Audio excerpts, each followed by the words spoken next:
ਵਾਹਿਗੁਰੂ ਜੀ ਕਾ ਖਾਲਸਾ ਵਾਹਿਗੁਰੂ ਜੀ ਕੀ ਫਤਿਹ। ਸਿੱਖ ਫਿਲਾਸਫੀ ਦਾ ਹਫ਼ਤਾਵਾਰੀ ਪ੍ਰੋਗਰਾਮ ਲੈ ਕੇ ਹਾਜ਼ਰ ਹੋਏ ਹਾਂ।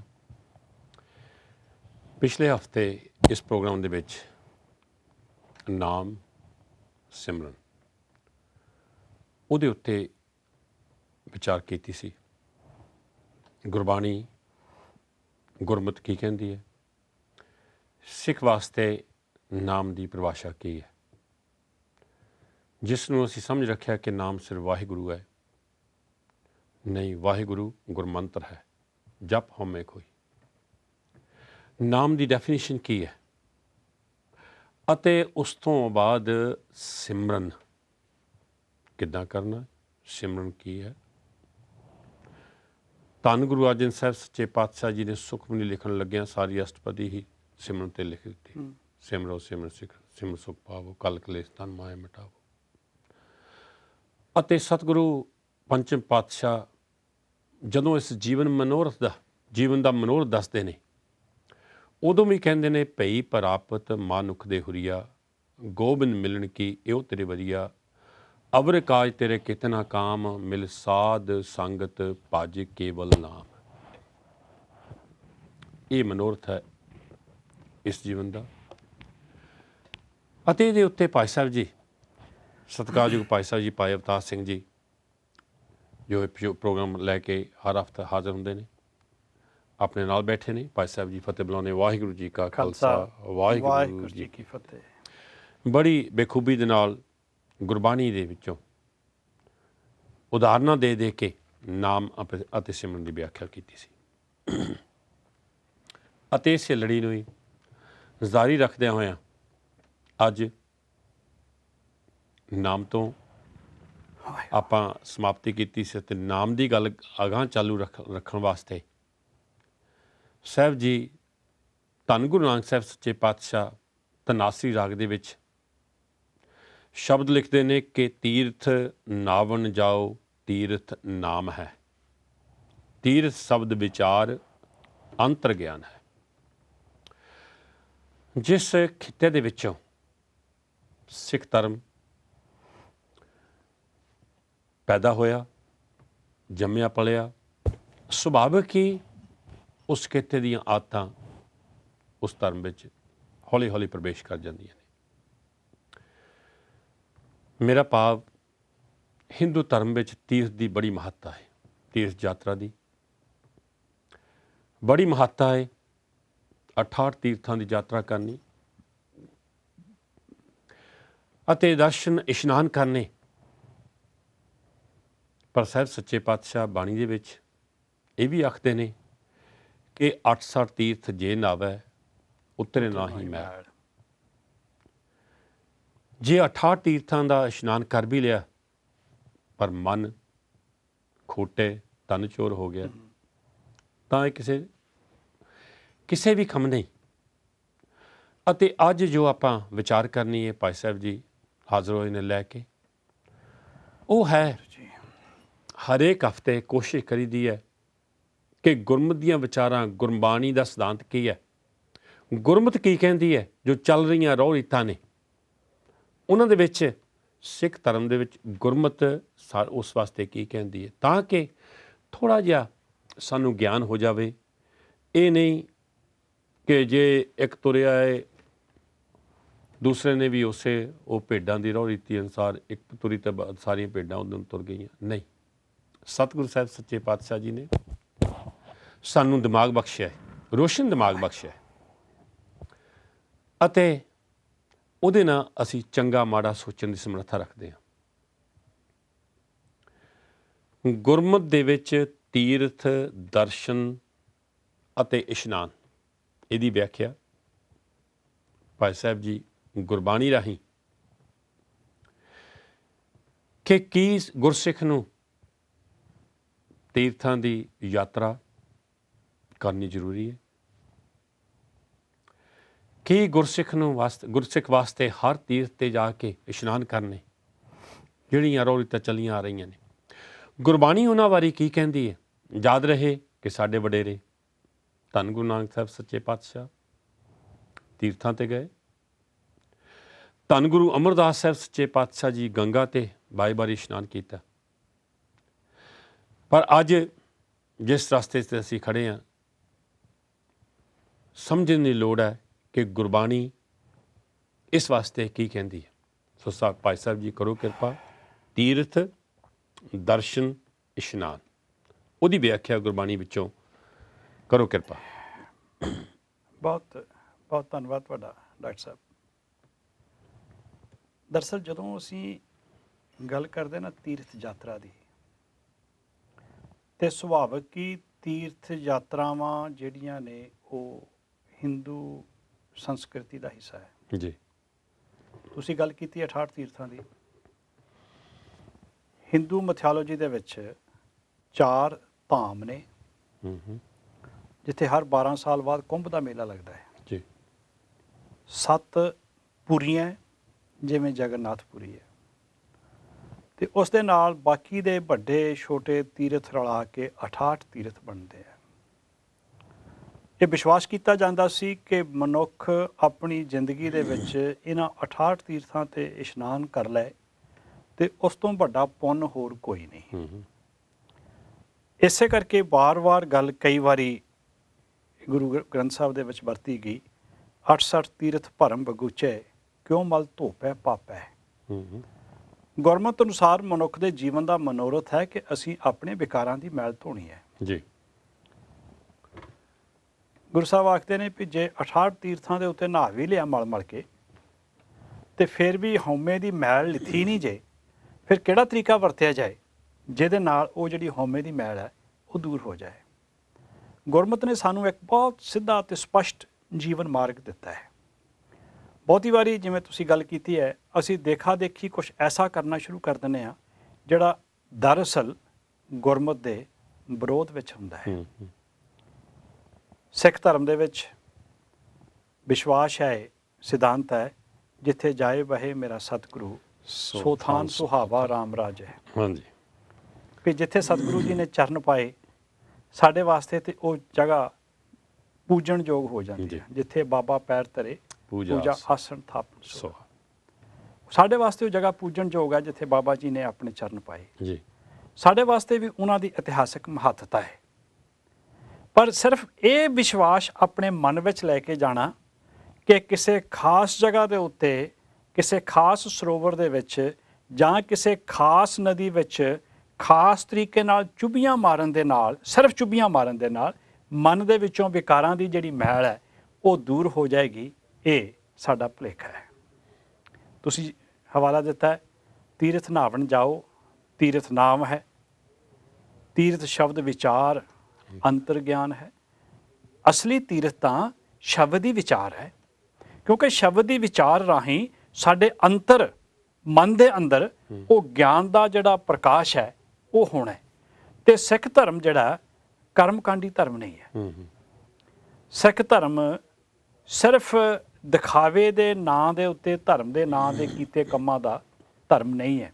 ਇਹ ਤਾਂ ਪ੍ਰੈਕਟੀਕਲ ਧਰਮ ਹੈ ਜੀ, ਕਰਮਾਂ ਦਾ ਧਰਮ ਹੈ ਜੀ। ਜੋ ਕੁਝ ਕਰਾਂਗੇ ਦੱਦਾ ਦੋਸ਼ ਨਾ ਦਊ ਕਿਸੇ, ਦੋਸ਼ ਕਰਮਾਂ ਆਪਣਿਆ। ਜੋ ਮੈਂ ਕੀਆ ਸੋ ਮੈਂ ਪਾਇਆ। ਜੋ ਕੁਝ ਅਸੀਂ ਕਰਦੇ ਹਾਂ ਉਹਦਾ ਫਲ ਅਸੀਂ ਭੁਗਤਦੇ ਹਾਂ। ਚੰਗਾ ਮੰਦਾ ਆਪਣਾ, ਮੰਦਾ ਚੰਗਾ ਆਪਣਾ, ਆਪੇ ਹੀ ਕੀਤਾ ਭਾਵਨਾ। ਗੱਲ ਸਿਰਫ ਇੱਥੇ ਆਪਣੀ ਜ਼ਿੰਦਗੀ ਦੀ ਤਰਜ਼ ਨੂੰ ਸੁਧਾਰਨ ਦੀ ਹੈ। ਇਹਦਾ ਮਤਲਬ ਇਹ ਨਹੀਂ ਕਿ ਸਿੱਖ ਨੇ ਗੁਰੂ ਅਸਥਾਨਾਂ ਦੇ ਦਰਸ਼ਨ ਨਹੀਂ ਕਰਨੇ, ਪਰ ਉਹ ਦਰਸ਼ਨ ਇਸ ਭਾਵਨਾ ਦੇ ਨਾਲ ਕਰਨੇ ਆ ਕਿ ਉੱਥੋਂ ਅਸੀਂ ਸ਼ਬਦ ਦੀ ਅਗਵਾਈ ਲੈ ਕੇ ਆਉਣੀ ਆ, ਜਿਹਦੇ ਮੁਤਾਬਕ ਜੀਵਨ ਜਿਉਂ ਕਿ ਆਪਣੇ ਮਨ ਦੇ ਅੰਦਰੋਂ ਅਸੀਂ ਹਉਮੈ ਦੀ ਜਿਹੜੀ ਕੰਧ ਹੈ ਉਹ ਤੋੜਨੀ ਹੈ। ਤੇ ਜੇ ਕਿਤੇ ਅਸੀਂ ਕਿਸੇ ਅਸਥਾਨ ਤੇ ਗਏ ਤੇ ਉੱਥੋਂ ਹੰਕਾਰ ਦੇ ਨਾਲ ਭਰ ਕੇ ਹੀ ਆ ਗਏ, ਬਹੁਤ ਤੀਰਥ ਭਵਿਆ ਤੇ ਤੋਂ ਲਵਿਆ। ਲਵਿਆ ਦਾ ਅਰਥ ਹੁੰਦਾ ਕਾਂ ਕਾਂ ਕਰਨੀ। ਬਹੁਤ ਸਾਰੇ ਐਸੇ ਸੱਜਣ ਆਪਾਂ ਨੂੰ ਸਮਾਜ ਦੇ ਵਿੱਚ ਮਿਲਦੇ ਆ, ਅਕਸਰ ਇਹ ਗੱਲ ਕਰਦੇ ਆ, ਮੈਂ ਫਲਾਣੇ ਥਾਂ 5 ਵਾਰੀ ਜਾ ਆਇਆ, ਤੁਸੀਂ ਇੱਕ ਵਾਰੀ ਵੀ ਨਹੀਂ ਗਏ ਅਜੇ ਤੱਕ। ਮੈਂ ਫਲਾਣੇ ਥਾਂ ਇੰਨੀ ਵਾਰੀ ਜਾ ਆਇਆ, ਮੈਂ ਆ ਜਾ। ਦਰਅਸਲ ਉਹਨਾਂ ਦਾ ਉੱਥੇ ਜਾਣਾ ਹੀ ਵਿਕਾਰ ਬਣ ਜਾਂਦਾ ਹੈ, ਉਹਨਾਂ ਦੀ ਹਉਮੈ ਦੇ ਵਿੱਚ ਵਾਧਾ ਕਰਦਾ ਹੈ। ਚਾਹੀਦਾ ਤਾਂ ਇਹ ਸੀ ਕਿ ਉਹਦੇ ਨਾਲ ਉਹਨਾਂ ਦੇ ਅੰਤਰ ਦੀ ਜਿਹੜੀ ਹਉਮੈ ਸੀ ਉਹ ਧੋ ਦਿੱਤੀ ਜਾਂਦੀ, ਧੁੱਪ ਜਾਂਦੀ, ਉਹਨਾਂ ਦਾ ਜਿਹੜਾ ਜੀਵਨ ਸੀਗਾ ਉਹ ਸ਼ੁੱਧ ਹੋ ਜਾਂਦਾ, ਕਰਮ ਚੰਗੇ ਹੋ ਜਾਂਦੇ, ਪਰ ਹੋਇਆ ਇਹਦੇ ਬਿਲਕੁਲ ਉਲਟ। ਐਸੇ ਤੀਰਥ ਨੂੰ ਗੁਰਮਤ ਨੇ ਪ੍ਰਵਾਨ ਨਹੀਂ ਤੇ ਕੀਤਾ। ਨੌਵੇਂ ਪਾਤਸ਼ਾਹ ਕਹਿੰਦੇ ਨੇ ਤੀਰਥ ਵਰਤ ਅਰਦਾਨ ਕਰ, ਮਨ ਮੈਂ ਤਰੇ ਗੁਮਾਨ, ਨਾਨਕ ਨੇ ਫੁਲ ਜਾਤ ਤੇ ਜਿਉ ਕੁੰਚਰ ਇਸਨਾਨ। ਹਰ ਸਰ ਤੀਰਥ ਜਾਣ, ਮਨੁਆ ਨਾਇਆ। ਭਈ ਉਹ ਹਰੀ ਦੇ ਸਰ ਨੂੰ, ਸਰ ਦੇ ਰਾਰੇ ਨੂੰ ਸਿਹਾਰੀ ਲੱਗੀ ਹੋਈ ਹੈ, ਹਰੀ ਦੇ ਸਰੋਵਰ ਦੇ ਵਿੱਚ ਇਸ਼ਨਾਨ ਕਰ, ਤਾਂ ਸਮਝ ਤੇਰੇ ਜਿਹੜੇ ਮਨ ਦਾ ਜਿਹੜਾ ਉਹ ਇਸ਼ਨਾਨ ਹੋਇਆ ਹੈ। ਪਰ ਬਹੁਤੀ ਵਾਰੀ ਕੀ ਹੁੰਦਾ ਹੈ, ਤੁਸੀਂ 68 ਤੀਰਥ ਦੀ ਗੱਲ ਕੀਤੀ ਹੈ, ਜਪਜੀ ਸਾਹਿਬ ਦੇ ਵਿੱਚ ਹਰ ਰੋਜ਼ ਹਰ ਸਿੱਖ ਸਵੇਰੇ ਉੱਠ ਕੇ ਪਾਠ ਕਰਦਾ ਹੈ, ਸੁਣਿਆ ਹੈ 68 ਕਾ ਇਸ਼ਨਾਨ। ਉਹ ਵਾਹਿਗੁਰੂ ਪਰਮਾਤਮਾ ਦਾ ਨਾਮ ਸੁਣਨਾ ਹੀ 68 ਤੀਰਥਾਂ ਦਾ ਇਸ਼ਨਾਨ ਹੈ। ਤੀਰਥ ਤਪ ਦਇਆ ਦਤ ਦਾਨ, ਜੇ ਕੋ ਪਾਵੈ ਤਿਲ ਕਾ ਮਾਨ। ਤਿਲ, ਤਿਲ ਦਾ ਅਰਥ ਹੈ ਤਿਲ, ਤਿਲ ਪਰ। ਭਈ ਉਹ ਤੀਰਥ ਕਰ ਲੈ, ਤਪ ਕਰ ਲੈ, ਦਇਆ ਕਰ ਲੈ, ਦਾਨ ਦੇ ਦੇ, ਦਾਤਾਂ ਦੇ ਦੇ, ਇਹ ਕੁਝ ਕਰਨ ਦਾ ਜੇ ਕਿਤੇ ਫਲ ਕਿਤੇ ਥੋੜਾ ਬਹੁਤ ਮਿਲਦਾ ਵੀ ਹੈ ਨਾ, ਉਹ ਐਵੇਂ ਤਿਲ ਭਾਰੀ ਮਿਲਦਾ ਹੈ। ਮਤਲਬ ਬਹੁਤ ਸਾਰੀ ਵੱਡੀ ਕੀਤੀ ਹੋਈ ਜਿਹੜੀ ਮਿਹਨਤ ਹੈ, ਉਹਦਾ ਜਿਹੜਾ ਫਲ ਆ ਉਹ ਬਹੁਤ ਬਹੁਤ ਥੋੜਾ ਹੈ। ਸੁਣਿਆ ਮੰਨਿਆ ਮਨ ਕੀਤਾ ਭਾਉ, ਅੰਤਰਗਤ ਤੀਰਥ ਮਲ ਨਾਉ। ਸੁਣਿਆ ਮੰਨਿਆ ਮਨ ਕੀਤਾ ਭਾਉ, 3 ਸਟੇਜਸ ਹੋ ਗਈਆਂ। ਵਾਹਿਗੁਰੂ ਪਰਮਾਤਮਾ ਦੀ ਸਿੱਖਿਆ, ਵਾਹਿਗੁਰੂ ਪਰਮਾਤਮਾ ਦੇ ਨਾਮ ਨੂੰ ਸੁਣਨਾ, ਫਿਰ ਉਸ ਨੂੰ ਮੰਨਣਾ, ਫਿਰ ਉਹਦੇ ਪ੍ਰਤੀ ਮਨ ਦੇ ਵਿੱਚ ਭਾਉ ਪੈਦਾ ਕਰਨਾ, ਪਿਆਰ ਪੈਦਾ ਕਰਨਾ। ਭਾਉ ਦਾ ਅਰਥ ਪਿਆਰ ਹੈ ਇੱਥੇ। ਉਹਦੇ ਪ੍ਰਤੀ ਮਨ ਦੇ ਵਿੱਚ ਪਿਆਰ ਪੈਦਾ ਕਰਨਾ। ਜਿਵੇਂ ਪਿਛਲੇ ਹਫ਼ਤੇ ਗੱਲ ਕੀਤੀ ਨਾ ਸਿਮਰਨ ਦੀ, ਸਿਮਰਨ ਪਿਆਰ ਦੇ ਨਾਲ ਜੁੜਿਆ ਹੋਇਆ ਹੈ। ਜਿੱਥੇ ਪਿਆਰ ਹੁੰਦਾ, ਜੇ ਸਿਮਰਨ ਨਾ ਹੋਵੇ, ਯਾਦ ਨਾ ਹੋਵੇ, ਤਾਂ ਮਨ 'ਚ ਬਿਰਹਾ ਪੈਦਾ ਹੋ ਜਾਂਦਾ ਹੈ, ਵਿਛੋੜੇ ਦੀ ਤੜਫ ਪੈਦਾ ਹੋ ਜਾਂਦੀ ਹੈ। ਲੋੜ ਇਹ ਹੈ ਕਿ ਉਹ ਵਾਹਿਗੁਰੂ ਪਰਮਾਤਮਾ ਦੇ ਨਾਮ ਨੂੰ ਸੁਣਨਾ ਹੈ, ਉਹਨੂੰ ਜਾਣਨਾ ਹੈ, ਉਹਨੂੰ ਮੰਨਣਾ ਹੈ, ਤੇ ਉਹਦੇ ਵਿੱਚ ਪਿਆਰ ਪੈਦਾ ਕਰਨਾ ਹੈ, ਉਹਦੇ ਵਿੱਚ ਸ਼ਰਧਾ ਪੈਦਾ ਕਰਨੀ ਹੈ, ਤਾਂ ਕਿ ਉਹਦੇ ਨਾਲ ਨੇੜਤਾ ਬਣਾਵੇ। ਜਿਵੇਂ ਜਿਵੇਂ ਵਾਹਿਗੁਰੂ ਦੇ ਨਾਮ ਦੇ ਨਾਲ ਨੇੜਤਾ ਸਾਡੀ ਬਣਦੀ ਜਾਊਗੀ, ਤਿਵੇਂ ਤਿਵੇਂ ਵਿਕਾਰਾਂ ਤੋਂ ਸਾਡੀ ਜਿਹੜੀ ਦੂਰੀ ਹੈ ਉਹ ਬਣਦੀ ਜਾਊਗੀ। ਪਰ ਤਰਾਸਗੀ ਭਾਈ ਸਾਹਿਬ ਜੀ ਇਹ ਹੈ ਕਿ ਅਸੀਂ ਸਮਝ ਲਿਆ ਹੈ, ਜਾਂ ਇਹ ਸਮਝ ਚੁੱਕੇ ਹਾਂ ਕਿ ਤੀਰਥਾਂ 'ਤੇ ਜਾ ਕੇ ਇਸ਼ਨਾਨ ਕਰਨ ਦੇ ਨਾਲ ਸਾਡੀ ਗਤੀ ਹੋ ਜਾਣੀ, ਜਿਹਦੇ ਪ੍ਰਤੀ ਸਾਹਿਬ ਸੱਚੇ ਪਾਤਸ਼ਾਹ ਬਾਣੀ ਵਿੱਚ ਵੀ ਕਹਿੰਦੇ ਨੇ, ਨਾਵਣ ਚੱਲੇ ਤੀਰਥੀ, ਮਨ ਖੋਟੇ ਤਨ ਚੋਰ, ਇੱਕ ਪਾਉ ਲਾਥੀ ਨਾਤਿਆਂ, ਦੋਏ ਪਾ ਚੜੀਏ ਸੋਰ, ਬਾਹਰ ਧੋਤੀ ਤੁਮੜੀ, ਅੰਦਰ ਵਿਸਨ ਕੋਰ, ਸਾਧ ਭਲੇ ਅਨਾਤਿਆਂ, ਚੋਰ ਸਚੋਰਾ ਚੋਰ।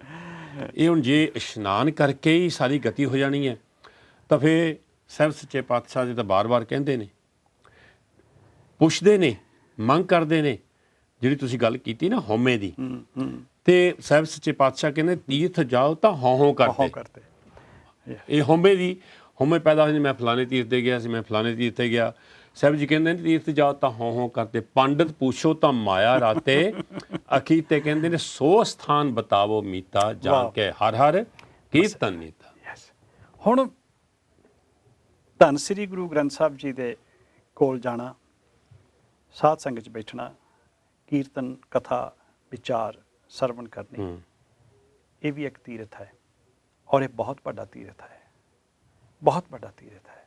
ਜੇ ਅਸੀਂ ਇਹਨੂੰ ਤੀਰਥ ਮੰਨੀਏ ਤਾਂ ਤੀਰਥ ਕਿਸੇ ਖਾਸ ਜਗ੍ਹਾ ਦੇ ਉੱਤੇ ਕਿਸੇ ਖਾਸ ਵਿਧੀ ਦੇ ਨਾਲ ਕਰਨ ਵਾਲਾ ਜਿਹੜਾ ਇਸ਼ਨਾਨ ਹੈ, ਉਹ ਸਿਰਫ ਤੇ ਸਿਰਫ ਕਰਮਕਾਂਡ ਹੈ। ਤੇ ਕਰਮਕਾਂਡ ਨੂੰ ਕਿਸੇ ਵੀ ਕੀਮਤ ਉੱਤੇ, ਕਿਸੇ ਵੀ ਕੀਮਤ ਤੇ ਗੁਰਮਤ ਨੇ ਪ੍ਰਵਾਨ ਨਹੀਂ ਕੀਤਾ। ਜੇ ਸਿਰਫ ਕਰਮ ਕਾਂਡ ਕਰਕੇ ਮੰਨਿਆ ਜਾਵੇ, ਹਾਂ, ਜੇ ਸਿਰਫ ਇਹ ਮੰਨਿਆ ਜਾਵੇ ਕਿ ਮੈਂ ਨਹਾ ਲਿਆ ਤਾਂ ਮੈਂ ਬਸ, ਮੈਨੂੰ ਕੋਈ ਕੰਮ ਕਰਨ ਦੀ ਲੋੜ ਨਹੀਂ ਨਾ। ਹਿੰਦੂ ਵਿਸ਼ਵਾਸ ਇਹ ਹੈ ਭਈ ਜਿਹੜਾ ਤੀਰਥ ਤੇ ਜਾ ਕੇ ਇਸ਼ਨਾਨ ਕਰ ਆਉਂਦਾ ਹੈ, ਉਹਦੇ ਪਿਛਲੇ ਜਿਹੜੇ ਪਾਪ ਹੈ ਉਹ ਧੋਤੇ ਜਾਂਦੇ, ਤੇ ਅੱਗੋਂ ਵਾਸਤੇ ਹੋਰ ਪਾਪ ਕਰਨ ਦਾ ਲਾਇਸੈਂਸ ਮਿਲ ਜਾਂਦਾ ਹੈ। ਪੁਰਾਣੇ ਸਮਿਆਂ ਦੇ ਵਿੱਚ ਬਹੁਤ ਸਾਰੀਆਂ ਘਟਨਾਵਾਂ ਸੀ। ਬਨਾਰਸ ਦੇ ਵਿੱਚ ਆਰਾ ਸੀ ਇੱਕ, ਪੰਡਤ ਕਹਿੰਦਾ ਸੀ ਸਾਰਾ ਕੁਝ ਦਾਨ ਪੁੰਨ ਕਰਕੇ ਇਸ ਤੀਰਥ ਉੱਤੇ ਆ ਕੇ ਆਪਣੇ ਆਪ ਨੂੰ ਆਰੇ ਨਾਲ ਚੀਰ ਹੋ ਕੇ ਮਰੋ ਤੇ ਸਿੱਧੇ ਸਵਰਗਾਂ ਨੂੰ ਜਾਓਗੇ। ਬੋਰਡ ਦੇ ਟਾਹਣੇ ਤੋਂ ਡਿੱਗ ਕੇ ਪ੍ਰਯਾਗ ਦੇ ਵਿੱਚ ਤ੍ਰਿਵੈਣੀ ਦੇ ਵਿੱਚ ਡੁੱਬ ਕੇ ਮਰੋ, ਪਰ ਮਰਨ ਤੋਂ ਪਹਿਲਾਂ ਸਾਰਾ ਕੁਝ ਦਾਨ ਪੁੰਨ ਕਰਨਾ ਪਏਗਾ। ਤੇ ਗੁਰੂ ਸਾਹਿਬ ਉਹਨਾਂ ਬਾਰੇ ਕਹਿੰਦੇ ਵੀ ਜੇ ਇੰਨਾ ਦਾਨ ਪੁੰਨ ਕਰ ਵੀ ਲਿਆ ਜਾਏ, ਤੀਰਥ ਇਸ਼ਨਾਨ ਕਰ ਵੀ ਲਿਆ ਜਾਏ ਤਾਂ ਕੁਝ ਵੀ ਪ੍ਰਾਪਤ ਨਹੀਂ ਹੁੰਦਾ। ਔਰ ਉਹ ਆਰਾ ਤੇ ਉਹ ਬੋਹੜ ਦਾ ਦਰਖਤ ਧੰਨ ਗੁਰੂ ਅਮਰਦਾਸ ਮਹਾਰਾਜ ਜੀ ਨੇ ਅਕਬਰ ਨੂੰ ਕਹਿ ਕੇ ਪਟਵਾਇਆ ਸੀ। ਔਰ ਉਸ ਵੇਲੇ ਹਿੰਦੂਆਂ ਦੇ ਉੱਤੇ ਤੀਰਥ ਯਾਤਰਾ ਦਾ ਟੈਕਸ ਲੱਗਦਾ ਸੀ। ਜਦੋਂ ਇਹਨਾਂ ਨੂੰ ਤੀਰਥ ਤੇ ਜਾਂਦੇ ਸੀ ਉਹਨਾਂ ਨੂੰ ਟੈਕਸ ਦੇਣਾ ਪੈਂਦਾ ਹੁੰਦਾ ਸੀ। ਜਿਸ ਵੇਲੇ ਅਕਬਰ ਗੁਰੂ ਅਮਰਦਾਸ ਜੀ ਦੇ ਦਰਬਾਰ ਦੇ ਵਿੱਚ ਆਇਆ, ਜਦੋਂ ਉਹਨੇ ਜਗੀਰ ਦੇਣੀ ਚਾਹੀਦੀ ਗੁਰੂ ਕੇ ਲੰਗਰਾਂ ਵਾਸਤੇ, ਗੁਰੂ ਸਾਹਿਬ ਨੇ ਜਗੀਰ ਲੈਣ ਤੋਂ ਜਵਾਬ ਦੇ ਦਿੱਤਾ।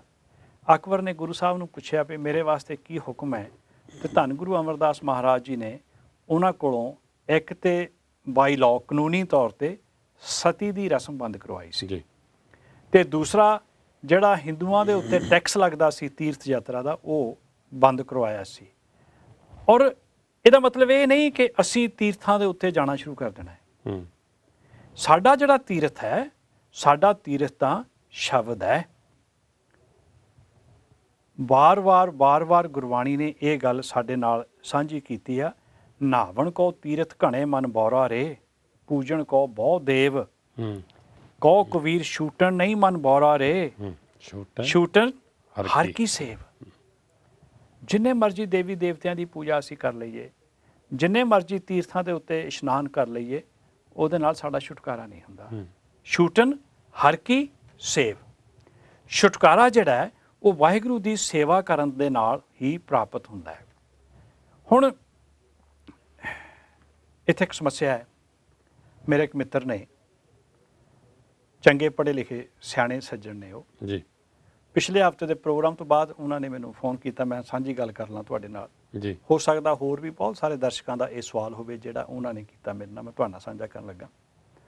ਵੀ ਹਰ ਵਾਰੀ ਬਾਰ-ਬਾਰ ਤੁਸੀਂ ਇਹੀ ਕਹਿੰਦੇ ਹੋ ਕਿ ਗੁਰੂ ਦੀ ਸਿੱਖਿਆ ਤੋਂ ਬਗੈਰ ਛੁਟਕਾਰਾ ਨਹੀਂ ਹੁੰਦਾ ਜੀ। ਤੁਸੀਂ ਬਾਰ-ਬਾਰ ਇਹੀ ਕਹਿੰਦੇ ਹੋ ਕਿ ਗੁਰੂ ਦੀ ਮਿਹਰ ਨਾਲ ਹੀ ਸਾਰਾ ਕੁਝ ਹੋਣਾ ਹੈ, ਗੁਰੂ ਕੋਲੋਂ ਹੀ ਪ੍ਰਾਪਤ ਹੋਣਾ। ਉਹਨਾਂ ਦੇ ਜਿਹੜੇ ਐਗਜ਼ੈਕਟ ਵਰਡ ਸਨ ਉਹ ਇਹ ਸੀ ਵੀ ਜਿਹੜਾ ਲੇਮੈਨ ਹੈ ਉਹਨੂੰ ਕਿਵੇਂ ਸਮਝ ਆਏ ਕਿ ਗੁਰੂ ਦਾ ਹੁਕਮ ਕੀ ਹੈ ਜੀ।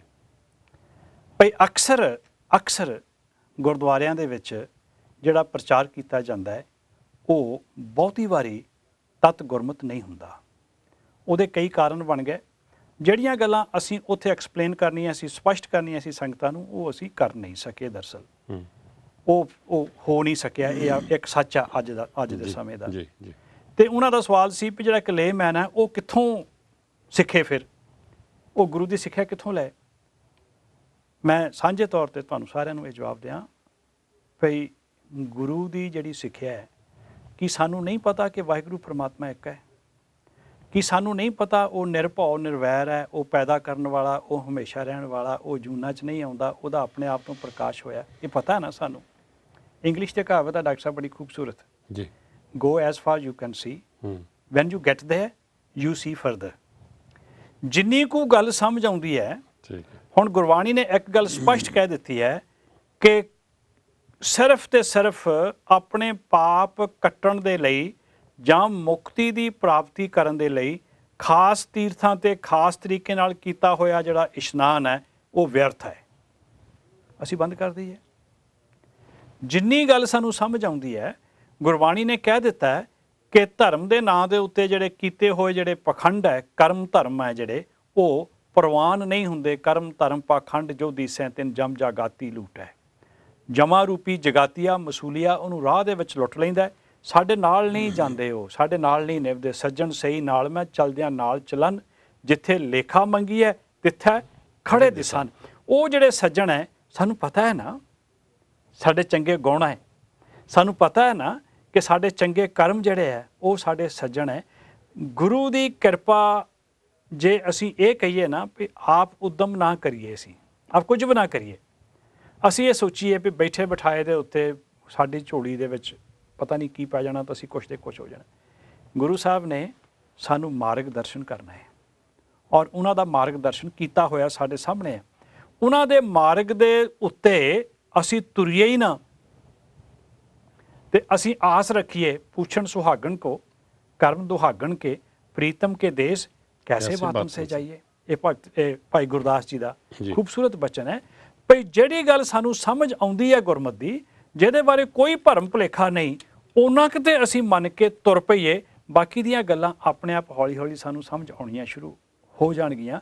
ਇਹ ਗੱਲ ਸਪਸ਼ਟ ਹਰ ਰੋਜ਼ ਆਪਾਂ ਜਪਜੀ ਸਾਹਿਬ ਦੇ ਵਿੱਚ ਪੜ੍ਹਦੇ ਹਾਂ, ਸੁਣਿਆ 68 ਕਾ ਇਸ਼ਨਾਨ। ਉਸ ਦੇ ਬਾਵਜੂਦ ਵੀ ਵੱਖਰੇ ਵੱਖਰੇ ਤਰੀਕਿਆਂ ਦੇ ਨਵੇਂ ਤੋਂ ਨਵੇਂ ਤੀਰਥ, ਨਵੇਂ ਤੋਂ ਨਵੇਂ ਢੰਗ ਤਰੀਕੇ ਜਿਹੜੇ ਆ ਮਾਰਕੀਟ ਫੋਰਸਸ ਨੇ ਲਿਆ ਕੇ ਸਾਡੇ ਸਾਹਮਣੇ ਰੱਖੇ ਹੋਏ ਨੇ, ਤੇ ਅਸੀਂ ਉਹਦਾ ਸ਼ਿਕਾਰ ਹੁੰਦੇ ਚਲੇ ਜਾਂਦੇ ਹਾਂ। ਪਰ ਭਾਈ ਸਾਹਿਬ ਜੀ, ਇਸ ਵੇਲੇ ਆਪਾਂ 21ਵੀਂ ਸਦੀ ਵਿੱਚ ਵਿਚਰਦੇ ਹਾਂ, ਅਤੇ ਹਰ ਇਨਸਾਨ ਬੁੱਧੀ ਆਪਣਾ ਆਪਣਾ ਦਿਮਾਗ ਰੱਖਦਾ ਹੈ। ਤੇ ਸਾਹਿਬ ਜੀ ਬਾਣੀ ਵਿੱਚ ਵੀ ਕਹਿੰਦੇ ਨੇ ਕਿ ਮਨ ਜਾਣਤ ਸਭ ਬਾਤ ਜਾਣਤ ਹੀ ਔਗਣ ਕਰੇ, ਜਾਣਤ ਹੀ ਔਗਣ ਕਰੇ। ਤੇ ਹੁਣ ਸਭ ਕੁਝ ਜਾਣਦਾ ਹੋਇਆ ਹੱਥ ਵਿੱਚ ਦੀਵਾ ਹੈ ਤੇ ਮੂਹਰੇ ਖੂਹ ਆਵੇ ਤੇ ਹੁਣ ਵਿੱਚ ਡਿੱਗ ਪੈਣਾ, ਇਹ ਕਿਹਦਾ ਕਸੂਰ ਹੈ? ਇਹ ਉਹਦਾ ਕਸੂਰ ਤਾਂ ਨਹੀਂ। ਸਭ ਕੁਝ ਅਸੀਂ ਜਾਣਦੇ ਬੁੱਝਦੇ ਫਿਰ ਉਸੇ ਰਸਤੇ ਤੁਰੇ ਜਾਣਾ ਅੱਜ ਦਾ ਯੁੱਗ ਮੰਗ ਕਰਦਾ ਹੈ ਕਿ ਅਸੀਂ ਅੱਖਾਂ ਖੋਲ੍ਹ ਕੇ ਤੁਰੀਏ, ਅਸੀਂ ਸੋਚੀਏ, ਅਸੀਂ ਦੇਖੀਏ ਕਿ ਕੀ ਸੱਚ ਹੈ, ਕੀ ਝੂਠ ਹੈ। ਇਹ ਤਾਂ ਹੁਣ ਸਾਡੇ ਤੇ ਹੈ। ਉਸ ਵਾਹਿਗੁਰੂ ਨੇ ਤਾਂ ਨਹੀਂ ਸਾਨੂੰ ਦੱਸਣਾ ਤੂੰ ਇੱਧਰ ਜਾ, ਇੱਧਰ, ਦੋ ਅੱਖਾਂ ਦਿੱਤੀਆਂ ਨੇ, ਤੇ ਫਿਰ ਵੀ ਅਸੀਂ ਜਾ ਕੇ ਇੱਕ ਰਸਤੇ ਵਿੱਚ ਖੜੇ ਹੋ ਜਾਈਏ ਤੇ ਹੇਠਾਂ ਆਉਣਾ। ਗੁਰੂ ਸਾਹਿਬ ਨੇ ਤਾਂ ਕਿਸੇ ਕਿਸਮ ਦਾ ਭੁਲੇਖਾ ਰਹਿਣ ਨਹੀਂ ਦਿੱਤਾ। ਤੀਰਥ ਨਾਤਾ ਕਿਆ ਕਰੇ, ਮਨ ਮੈਂ ਮੈਲ ਗੁਮਾਨ। ਮਨ ਦੇ ਵਿੱਚੋਂ ਹੰਕਾਰ ਦੀ ਮੈਲ ਭਰੀ ਹੋਈ ਹੈ, ਤੇ ਤੀਰਥ ਨਹਾ ਕੇ ਕੀ ਪ੍ਰਾਪਤੀ ਹੋਣੀ ਹੈ? ਕਬੀਰ ਸਾਹਿਬ ਦੇ ਇੱਕ ਬਹੁਤ ਖੂਬਸੂਰਤ ਬਚਨ ਹੈ, ਲੌਕੀ 68 ਤੀਰਥ ਨਹਾਏ, ਕੌਰਾਪਨ ਤਿਸ ਕਬੂ ਨਾ ਜਾਏ। ਕਬੀਰ ਸਾਹਿਬ ਪੰਡਤ ਨੂੰ ਚੈਲੰਜ ਕਰਕੇ ਆਖਦੇ ਆ ਵੀ ਪੰਡਤ ਤੂੰ ਆਖਦਾ ਕਿ 68 ਤੀਰਥਾਂ ਤੇ ਇਸ਼ਨਾਨ ਕਰਨ ਦੇ ਨਾਲ ਮਨ ਦੇ ਸਾਰੇ ਪਾਪ ਦੂਰ ਹੋ ਜਾਂਦੇ ਆ। ਮੈਂ ਤੁਮਾ ਲੈ ਕੇ ਆਇਆ। ਲੌਕੀ ਹੁੰਦੀ ਤੁਮਾ, ਪੁਰਾਣੇ ਪੰਜਾਬ ਦੇ ਲੋਕ ਜਾਣਦੇ ਨੇ ਜੀ। ਤੁਮਾ ਖਰਬੂਜੇ ਦਾ ਮਿਨੀ ਰੂਪ ਹੁੰਦਾ, ਛੋਟਾ ਜਿਹਾ ਹੁੰਦਾ, ਬਿਲਕੁਲ ਖਰਬੂਜੇ ਵਰਗਾ ਹੁੰਦਾ ਔਰ ਬਹੁਤ ਖੂਬਸੂਰਤ ਹੁੰਦਾ। ਦਸੰਦੜੋਂ ਦੀ ਭੁੱਲ ਟੁੰਮਾ ਡਿਠਮ ਸੋਹਣਾ। ਉਹ ਖਰਬੂਜੇ ਨੂੰ ਵੀ ਸੋਹਣਾ ਲੱਗਦਾ ਤੇ ਬਹੁਤ ਕੌੜਾ ਹੁੰਦਾ। ਬੇਸ਼ੱਕ ਉਹਦੀ ਮੈਡੀਸਨ ਵੈਲਿਊ ਬਹੁਤ ਹੈ, ਤੁੰਮੇ ਦੀ ਮੈਡੀਸਨ ਵੈਲਿਊ ਬਹੁਤ ਜ਼ਿਆਦਾ ਹੈ, ਪਰ ਉਹਦਾ ਸਵਾਦ ਬਹੁਤ ਕੌੜਾ ਹੁੰਦਾ ਹੈ। ਜੇ ਉਹਨੂੰ ਖਰਬੂਜਾ ਸਮਝ ਕੇ ਕੋਈ ਖਾਣ ਦਾ ਯਤਨ ਕਰੇ ਤੇ ਉਹ ਖਾਧਾ ਨਹੀਂ ਜਾਂਦਾ, ਇੰਨਾ ਕੌੜਾ ਹੁੰਦਾ ਹੈ। ਕਬੀਰ ਸਾਹਿਬ ਪੰਡਤ ਨੂੰ ਕਹਿੰਦੇ ਨੇ ਵੀ ਆ ਲੈ ਤੁੰਮਾ, ਇਹਨੂੰ ਤੂੰ 68 ਤੀਰਥਾਂ ਉੱਤੇ ਇਸ਼ਨਾਨ ਕਰਵਾ ਲਿਆ, ਮਲ ਮਲ ਕੇ ਧੁਆ ਦੇ। ਲੌਕੀ 68 ਤੀਰਥ ਨਹਾਏ, ਤੇ ਜੇ ਇਹਦੇ ਅੰਦਰ ਦੀ ਕੁੜੱਤਣ ਦੂਰ ਹੋ ਕੇ ਇਹ ਮਿੱਠਾ ਹੋ ਜਾਊਗਾ ਨਹਾਉਣ ਦੇ ਨਾਲ, ਫਿਰ ਤਾਂ ਬਾਹਰੋਂ ਮਲ ਮਲ ਕੇ ਨਹਾਉਣ ਦੇ ਨਾਲ ਮਨ ਦੀ ਮੈਲ ਉਤਾਰੀ ਜਾਂਦੀ ਹੈ, ਉਤਰ ਜਾਂਦੀ ਆ। ਮੈਂ ਤੇਰੀ ਗੱਲ ਮੰਨ ਲਊਂਗਾ। ਹੁਣ ਆਪਾਂ ਨੂੰ ਸਾਰਿਆਂ ਨੂੰ ਪਤਾ ਇਸ ਗੱਲ ਦਾ, ਤੇ ਇਵੇਂ ਤਾਂ ਹੁੰਦਾ ਨਹੀਂ। ਤੁੰਮੇ ਦੀ ਜਿਹੜੀ ਕੁੜੱਤਣ ਹੈ ਉਹ ਪਾਣੀ ਦੇ ਨਾਲ ਧੋਣ ਦੇ ਨਾਲ ਉਹਦੀ ਅੰਦਰ ਦੀ ਕੁੜੱਤਣ ਜਿਹੜੀ ਹੈ ਉਹ ਖਤਮ ਨਹੀਂ ਹੁੰਦੀ। ਔਰ ਇਸੇ ਤਰ੍ਹਾਂ ਕਬੀਰ ਸਾਹਿਬ ਨੇ ਉਦਾਹਰਣ ਦਿੱਤੀ ਹੈ ਵੀ ਜੇ ਤੁੰਮੇ ਦੀ ਅੰਦਰ ਦੀ ਕੁੜੱਤਣ 68 ਤੀਰਥਾਂ ਤੇ ਮਲ ਮਲ ਕੇ ਧੋਣ ਦੇ ਨਾਲ ਦੂਰ ਨਹੀਂ ਹੁੰਦੀ, ਤੇ ਸਾਡੇ ਮਨ ਦਾ ਜਿਹੜਾ ਅੰਦਰ ਦਾ ਹੰਕਾਰ ਹੈ ਉਹ ਕਿਵੇਂ ਦੂਰ ਹੋ ਜਾਊਗਾ? ਇੱਥੇ ਤਾਂ ਨਾਨਕ ਕੇ ਘਰ ਕੇਵਲ ਨਾਮ, ਭਰੀਏ ਮਤ ਪਾਪਾ ਕੇ ਸੰਗ, ਉਹ ਧੋਪੈ ਨਾਵੇਂ ਕੇ ਰੰਗ। ਤੀਰਥ ਪੂਰਾ ਸਤਿਗੁਰੂ, ਜੋ ਅਨੰਦਨ ਹਰ ਹਰ ਨਾਮ ਧਿਆਏ। ਜਿਹੜਾ ਤੀਰਥ ਹੈ ਉਹ ਤੇ ਸਤਿਗੁਰੂ ਹੈ, ਪੂਰਾ ਸਤਿਗੁਰੂ, ਜਿਹੜਾ ਹਰ ਰੋਜ਼ ਅਨ ਦਿਨ ਹਰ ਰੋਜ਼ ਉਸ ਵਾਹਿਗੁਰੂ ਪਰਮਾਤਮਾ ਦੇ ਨਾਮ ਨੂੰ ਧਿਆਉਂਦਾ ਹੈ, ਚੇਤੇ ਰੱਖਦਾ ਹੈ, ਤੇ ਵਾਹਿਗੁਰੂ ਦੇ ਨਾਮ ਨੂੰ ਧਿਆਉਣ ਦਾ ਉਪਦੇਸ਼ ਦਿੰਦਾ ਹੈ। ਉਹ ਹੀ ਸੱਚਾ ਤੀਰਥ ਹੈ। ਹੁਣ ਇੱਥੇ ਇੱਕ ਸਵਾਲ ਪੈਦਾ ਹੁੰਦਾ, ਡਾਕਟਰ ਸਾਹਿਬ, ਅਸੀਂ ਅਰਦਾਸ ਦੇ ਵਿੱਚ ਦਰਸ਼ਨ ਇਸ਼ਨਾਨ ਦੀ ਮੰਗ ਕਰਦੇ ਹਾਂ, ਪੰਜਾਂ ਤਖਤਾਂ ਸਰਬੱਤ ਗੁਰਦੁਆਰਿਆਂ ਦਾ ਧਿਆਨ ਧਰ ਕੇ ਬੋਲੋ ਜੀ ਵਾਹਿਗੁਰੂ ਕਰਦੇ ਹਾਂ ਜੀ। ਅਸੀਂ ਆਪਣੇ ਤਖਤਾਂ ਤੇ, ਪੰਜਾਂ ਤਖਤਾਂ ਤੇ ਦਰਸ਼ਨ ਕਰਨ ਵਾਸਤੇ ਜਾਣਾ ਹੈ। ਅਸੀਂ ਆਪਣੇ ਗੁਰਧਾਮਾਂ ਦੇ ਦਰਸ਼ਨ ਕਰਨੇ ਹੈ, ਔਰ ਉਹ ਦਰਸ਼ਨ ਇਸ ਭਾਵਨਾ ਨਾਲ ਨਹੀਂ ਕਰਨੇ ਕਿ ਉੱਥੇ ਜਾਣ ਤੋਂ ਬਾਅਦ ਸਿਰਫ ਉੱਥੇ ਇਸ਼ਨਾਨ ਕਰਨ ਦੇ ਨਾਲ ਜਾਂ ਮੱਥਾ ਟੇਕਣ ਦੇ ਨਾਲ ਸਾਡੇ ਅੰਦਰ ਦੇ ਵਿਕਾਰ ਦੂਰ ਹੋ ਜਾਣੇ ਆ। ਦਰਅਸਲ ਉੱਥੋਂ ਅੰਦਰ ਦੇ ਵਿਕਾਰਾਂ ਨੂੰ ਦੂਰ ਕਰਨ ਦੀ ਪ੍ਰੇਰਨਾ ਲੈ ਕੇ ਆਉਣੀ ਆ। ਹਰਿਮੰਦਰ ਸਾਹਿਬ ਜਾਣਾ ਹੈ ਤੇ ਉੱਥੇ ਇਸ ਗੱਲ ਦੀ ਪ੍ਰੇਰਨਾ ਲੈਣੀ ਹੈ ਕਿ ਮੈਂ ਪੌੜੀਆਂ ਉਤਰ ਕੇ ਥੱਲੇ ਆਇਆ, ਹੁਣ ਮੇਰੇ ਜੀਵਨ ਦੇ ਵਿੱਚ ਨਿਮਰਤਾ ਆ ਜਾਣੀ ਚਾਹੀਦੀ ਹੈ। ਮੈਂ ਇੱਕ ਪੁਲ ਤੋਂ ਲੰਘ ਕੇ ਗਿਆ ਧੰਨ ਸ੍ਰੀ ਗੁਰੂ ਗ੍ਰੰਥ ਸਾਹਿਬ ਜੀ ਨੂੰ ਮੱਥਾ ਟੇਕਣ ਵਾਸਤੇ, ਹੁਣ ਮੇਰੇ ਮਨ ਦੇ ਵਿੱਚ ਇੱਕ ਤੋਂ ਬਗੈਰ ਕਿਸੇ ਦੂਸਰੇ ਦਾ ਭੌ ਖਤਮ ਹੋ ਜਾਣਾ ਚਾਹੀਦਾ। ਸਿਰਫ ਇੱਕ ਇੱਕ ਦਾ ਹੀ ਸੰਬੰਧ ਰਹਿਣਾ ਚਾਹੀਦਾ ਹੈ। ਫਿਰ ਅੰਦਰ ਮੈਂ ਆਇਆ, ਚਾਰੇ ਪਾਸੇ ਦਰਵਾਜ਼ੇ ਨੇ, ਚਾਰੇ ਦਿਸ਼ਾਵਾਂ ਦੇ ਉੱਤੇ ਰਾਹ ਖੁੱਲ੍ਹੇ ਨੇ। ਇਸ ਕਰਕੇ ਮੇਰੇ ਵਾਸਤੇ ਇਸ ਸੰਸਾਰ ਦੇ ਉੱਤੇ ਕੋਈ ਉੱਚਾ ਨੀਵਾਂ ਨਹੀਂ, ਕਿਸੇ ਨਾਲ ਭਿੰਨ ਭੇਦ ਨਹੀਂ ਕੀਤਾ ਜਾ ਸਕਦਾ। ਹਰ ਇੱਕ ਉਸ ਵਾਹਿਗੁਰੂ ਪਰਮਾਤਮਾ ਦੀ ਜੋਤ ਹੈ।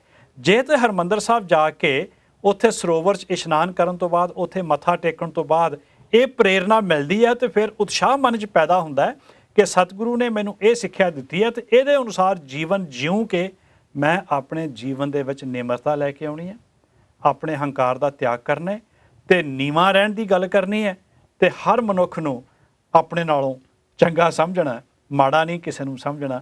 ਫਿਰ ਤਾਂ ਉੱਥੇ ਸਾਡੇ ਦਰਸ਼ਨ ਇਸ਼ਨਾਨ ਕੀਤੇ ਸਫਲ ਹੈ। ਜੇ ਅਸੀਂ ਸਿਰਫ ਇਹੀ ਆਸ ਰੱਖਣੀ ਹੈ ਵੀ ਸਰੋਵਰ ਦੇ ਵਿੱਚ ਚੁੱਭੀ ਮਾਰ ਲਈ ਹੈ, ਉੱਥੇ ਦੇਗ ਵੀ ਕਰਾ ਦਿੱਤੀ ਹੈ, 100 ਰੁਪਏ ਦਾ ਨੋਟ ਦੇ ਕੇ ਉਹ ਪੀਲੇ ਰੰਗ ਦਾ ਕੱਪੜਾ ਵੀ ਸਰੋਪਾ ਕਹਿ ਕੇ ਲੈ ਲਿਆ, ਵਿੱਚ ਪਤਾਸਾ ਲਪੇਟ ਕੇ ਵੀ ਲੈ ਲਿਆ, ਹੁਣ ਮੈਨੂੰ ਸਾਰੀਆਂ ਪ੍ਰਾਪਤੀਆਂ ਹੋ ਜਾਣੀਆਂ, ਮੈਨੂੰ ਹੁਣ ਕੋਈ ਜ਼ਿੰਦਗੀ ਦੇ ਵਿੱਚ ਹੋਰ ਕੋਈ ਉਦਮ ਨਹੀਂ ਕਰਨਾ ਪੈਣਾ, ਇਹ ਸਿਰਫ ਮਹਿਜ਼ ਇੱਕ ਕਰਮਕਾਂਡ ਬਣ ਕੇ ਰਹਿ ਜਾਂਦਾ ਹੈ। ਹਰਿਮੰਦਰ ਸਾਹਿਬ ਦੇ ਸਾਹਮਣੇ ਅਕਾਲ ਤਖਤ ਦੀਆਂ ਪੌੜੀਆਂ ਚੜ੍ਹ ਕੇ ਉੱਪਰ ਜਾ ਕੇ ਨਮਸਕਾਰ ਕਰਨੀ ਹੈ।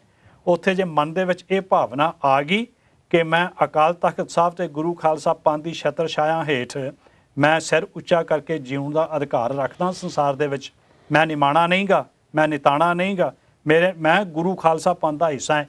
ਜੇ ਤਾਂ ਸਵੈ ਮਾਣ ਵਾਲੀ ਭਾਵਨਾ ਪੈਦਾ ਹੋਈ ਅਕਾਲ ਤਖਤ ਸਾਹਿਬ ਤੇ ਮੱਥਾ ਟੇਕਣ ਦੇ ਨਾਲ, ਫਿਰ ਤਾਂ ਪ੍ਰਾਪਤੀ ਹੈ, ਫਿਰ ਤਾਂ ਪ੍ਰਾਪਤੀ ਹੈ। ਭਾਈ ਸਾਹਿਬ ਜੀ, ਤੁਸੀਂ ਗੱਲ ਕੀਤੀ ਹੈ ਸੁਭਾਵਿਕ ਹੀ ਮਨ ਵਿੱਚ ਵਿਚਾਰ ਪੈਦਾ ਹੋ ਜਾਂਦਾ ਹੈ ਕਿ ਅਰਦਾਸ ਵਿੱਚ ਅਸੀਂ ਦਰਸ਼ਨ ਇਸ਼ਨਾਨ ਦੀ ਗੱਲ ਮੰਗ ਕਰਦੇ ਦੋਨੋਂ ਟਾਈਮ।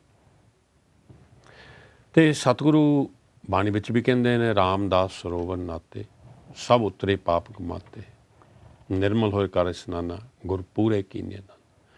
ਇਹਦੇ ਲਿਟਰਲੀ ਇਹਦੇ ਅਰਥ ਕੀ ਕਰੋਗੇ?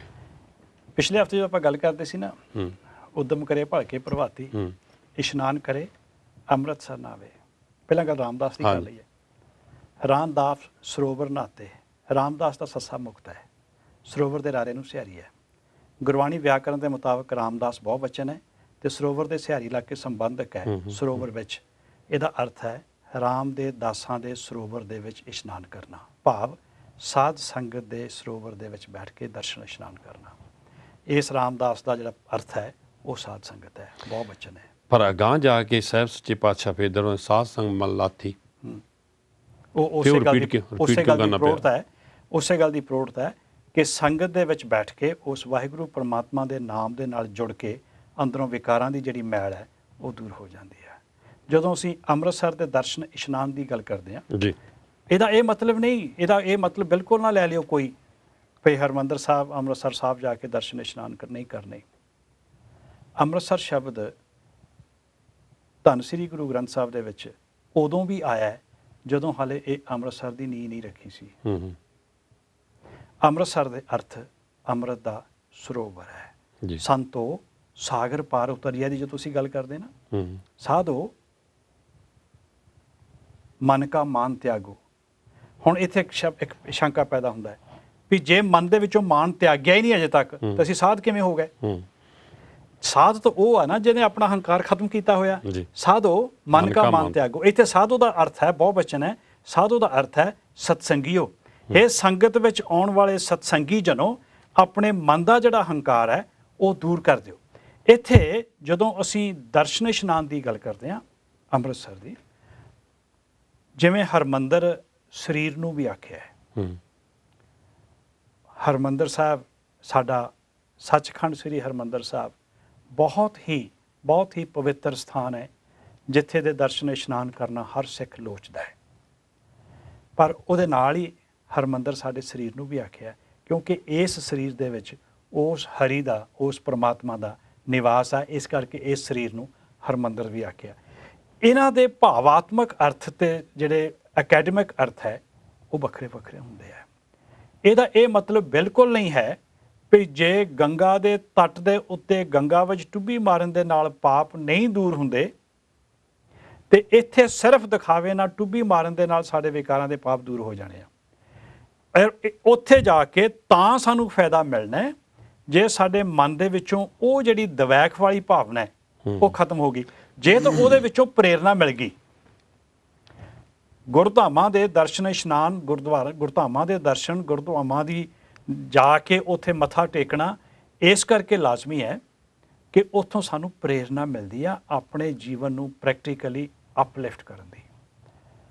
ਅੰਮ੍ਰਿਤ ਛਕਾਉਣ ਸਮੇਂ ਅਕਸਰ ਪੰਜ ਪਿਆਰੇ ਖੰਡੇ ਦੀ ਪਹੁਲ ਦੇਣ ਤੋਂ ਬਾਅਦ ਜਦੋਂ ਮਰਿਆਦਾ ਦੱਸਦੇ ਹੈ ਤੇ ਨਾਲ ਇੱਕ ਹਦਾਇਤ ਕਰਦੇ ਹੈ ਕਿ ਆਪਣੀ ਜ਼ਿੰਦਗੀ ਦੇ ਵਿੱਚ, ਆਪਣੇ ਜੀਵਨ ਦੇ ਵਿੱਚ ਬਾਹ ਲੱਗਦਿਆਂ ਪੰਜਾਂ ਤਖਤਾਂ ਦੇ ਉੱਤੇ ਜਾ ਕੇ ਦਰਸ਼ਨ ਕਰਨੇ ਆ, ਕਿਉਂਕਿ ਜਿਹੜੇ ਪੰਜ ਤਖਤ ਨੇ ਉਹ ਸਾਡੇ ਸਵੈ ਮਾਣ ਦਾ ਪ੍ਰਤੀਕ ਹੈ, ਸਾਡੇ ਅਣਖ ਦੀ, ਸਾਡੀ ਇੱਜ਼ਤ ਦੀ ਨਿਸ਼ਾਨੀ ਹੈ ਉਹ ਤਖਤ।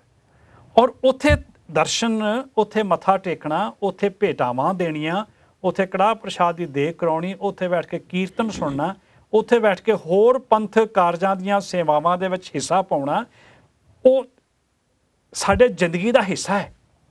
ਪਰ ਇਹ ਸਿਰਫ ਮਹਿਜ਼ ਇੱਕ ਕਰਮਕਾਂਡ ਦੇ ਰੂਪ ਦੇ ਵਿੱਚ ਇਹ ਕਹਿ ਕੇ ਜਾਣਾ ਕਿ ਉੱਥੇ ਜਾ ਕੇ ਸਿਰਫ ਮੱਥਾ ਟੇਕਣ ਨਾਲ ਮੇਰੇ ਸਾਰਾ ਕੁਝ ਦੂਰ ਹੋ ਜਾਣਾ, ਮੇਰੇ ਪਾਪ ਦੂਰ ਹੋ ਜਾਣੇ ਆ, ਮੈਨੂੰ ਸਵਰਗਾਂ ਦੀ ਪ੍ਰਾਪਤੀ ਹੋ ਜਾਣੀ ਆ, ਮੈਨੂੰ ਮੁਕਤੀ ਮਿਲ ਜਾਣੀ ਹੈ, ਮੈਨੂੰ ਆਪਣਾ ਅਮਲੀ ਜੀਵਨ ਉੱਚਾ ਚੱਕਣ ਦੀ ਕੋਈ ਲੋੜ ਨਹੀਂ ਪੈਣੀ, ਇਹ ਇੱਕ ਮਹਿਜ਼ ਕਰਮਕਾਂਡ ਹੈ। ਸੋ ਇੱਕ ਕਰਮਕਾਂਡ ਤੋਂ ਉੱਤੇ ਉੱਠਣ ਵਾਸਤੇ ਜੇ ਇਹੀ ਸੋਚ ਲਈਏ ਕਿ ਸਿਰਫ ਇਸ਼ਨਾਨ ਕੀਤਿਆਂ ਸਾਰਾ ਸਾਡਾ ਪਾਰ ਉਤਾਰਾ ਹੋ ਜਾਣਾ ਹੈ, ਤੀਰਥਾਂ ਤੇ ਜਾਂ ਗੁਰਧਾਮਾਂ ਤੇ ਦਰਸ਼ਨ ਇਸ ਕਾਰਨ ਕਰਕੇ ਜਾਣਾ ਹੈ ਕਿਉਂਕਿ ਉਹਨਾਂ ਸਥਾਨਾਂ ਦੇ ਉੱਤੇ ਸਤਿਗੁਰੂ ਨੇ ਜੋ ਚੋਜ ਵਰਤਾਇਆ, ਜੋ ਸਾਨੂੰ ਉਪਦੇਸ਼ ਦਿੱਤਾ ਹੈ, ਉਹ ਉਪਦੇਸ਼ ਅਸੀਂ ਗ੍ਰਹਿਣ ਕਰੀਏ ਤਾਂ ਕਿ ਆਪਣਾ ਜਿਹੜਾ ਮਨ ਦੀ ਮੈਲ ਹੈ, ਗੱਲ ਮੁੱਕਦੀ ਹੈ ਮਨ ਦੀ ਮੈਲ ਦੀ।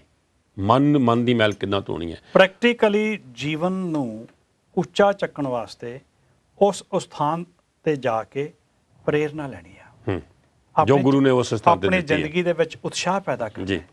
ਜੇ ਸੁਲਤਾਨਪੁਰ ਜਾ ਕੇ ਮੱਥਾ ਟੇਕਿਆ ਜੀ, ਸੁਲਤਾਨਪੁਰ ਲੋਧੀ ਉਹ ਸਥਾਨ ਹੈ ਜਿੱਥੇ ਧੰਨ ਗੁਰੂ ਨਾਨਕ ਦੇਵ ਜੀ ਨੇ ਜਗਤ ਜਲੰਦੇ ਨੂੰ ਤਾਰਨ ਵਾਸਤੇ ਪ੍ਰਚਾਰ ਦੌਰੇ ਸ਼ੁਰੂ ਕੀਤੇ ਸਨ। ਇਹ ਉਹ ਸਥਾਨ ਹੈ ਜਿਹਦੀਆਂ ਗਲੀਆਂ ਦੇ ਵਿੱਚ ਧੰਨ ਗੁਰੂ ਨਾਨਕ ਦੇਵ ਮਹਾਰਾਜ ਜੀ ਤੁਰਦੇ ਫਿਰਦੇ ਰਹੇ ਸਨ, ਜਿਹਦੀਆਂ ਹਵਾਵਾਂ ਦੇ ਵਿੱਚ ਮਰਦਾਨੇ ਦੀ ਰਵਾਬ ਤੇ ਗੁਰੂ ਨਾਨਕ ਸਾਹਿਬ ਦਾ ਕੀਰਤਨ ਰਮਿਆ ਹੋਇਆ ਹੈ। ਉਹ ਧਰਤੀ, ਪਵਿੱਤਰ ਧਰਤੀ, ਜਿੱਥੇ ਗੁਰੂ ਸਾਹਿਬਾਂ ਨੇ ਇੰਨਾ ਲੰਬਾ ਸਮਾਂ ਪਰਿਵਾਰ ਸਮੇਤ ਉੱਥੇ ਆਪਣਾ ਟਿਕਾਣਾ ਕੀਤਾ, ਨੌਕਰੀ ਕੀਤੀ, ਕੀਰਤਨ ਕੀਤਾ, ਲੋਕਾਂ ਨੂੰ ਅਕਾਲ ਪੁਰਖ ਦੇ ਨਾਲ ਜੋੜਿਆ। ਔਰ ਉਸ ਧਰਤੀ ਤੇ ਜਾ ਕੇ ਜੇ ਗੁਰੂ ਨਾਨਕ ਦੇਵ ਜੀ ਮਹਾਰਾਜ ਜੀ ਦੀ ਸਿੱਖਿਆ ਸਾਡੇ ਜੀਵਨ ਦੇ ਵਿੱਚ ਵਸ ਜਾਏ, ਜਦੋਂ ਗੁਰਦੁਆਰਾ ਬੇਰ ਸਾਹਿਬ ਮੱਥਾ ਟੇਕੀਏ ਤੇ ਨਾਲ ਗੁਰਦੁਆਰਾ ਅੰਤਰਜਾਮਤਾ ਸਾਹਿਬ ਵੀ ਮੱਥਾ ਟੇਕ ਲਈਏ ਤੇ ਗੁਰੂ ਸਾਹਿਬ ਨੇ ਜਿੱਥੇ ਸਾਨੂੰ ਇਹ ਉਪਦੇਸ਼ ਦਿੱਤਾ ਸੀ, ਦਿਖਾਵੇ ਦੀ ਨਮਾਜ਼ ਪ੍ਰਵਾਨ ਨਹੀਂ ਹੁੰਦੀ।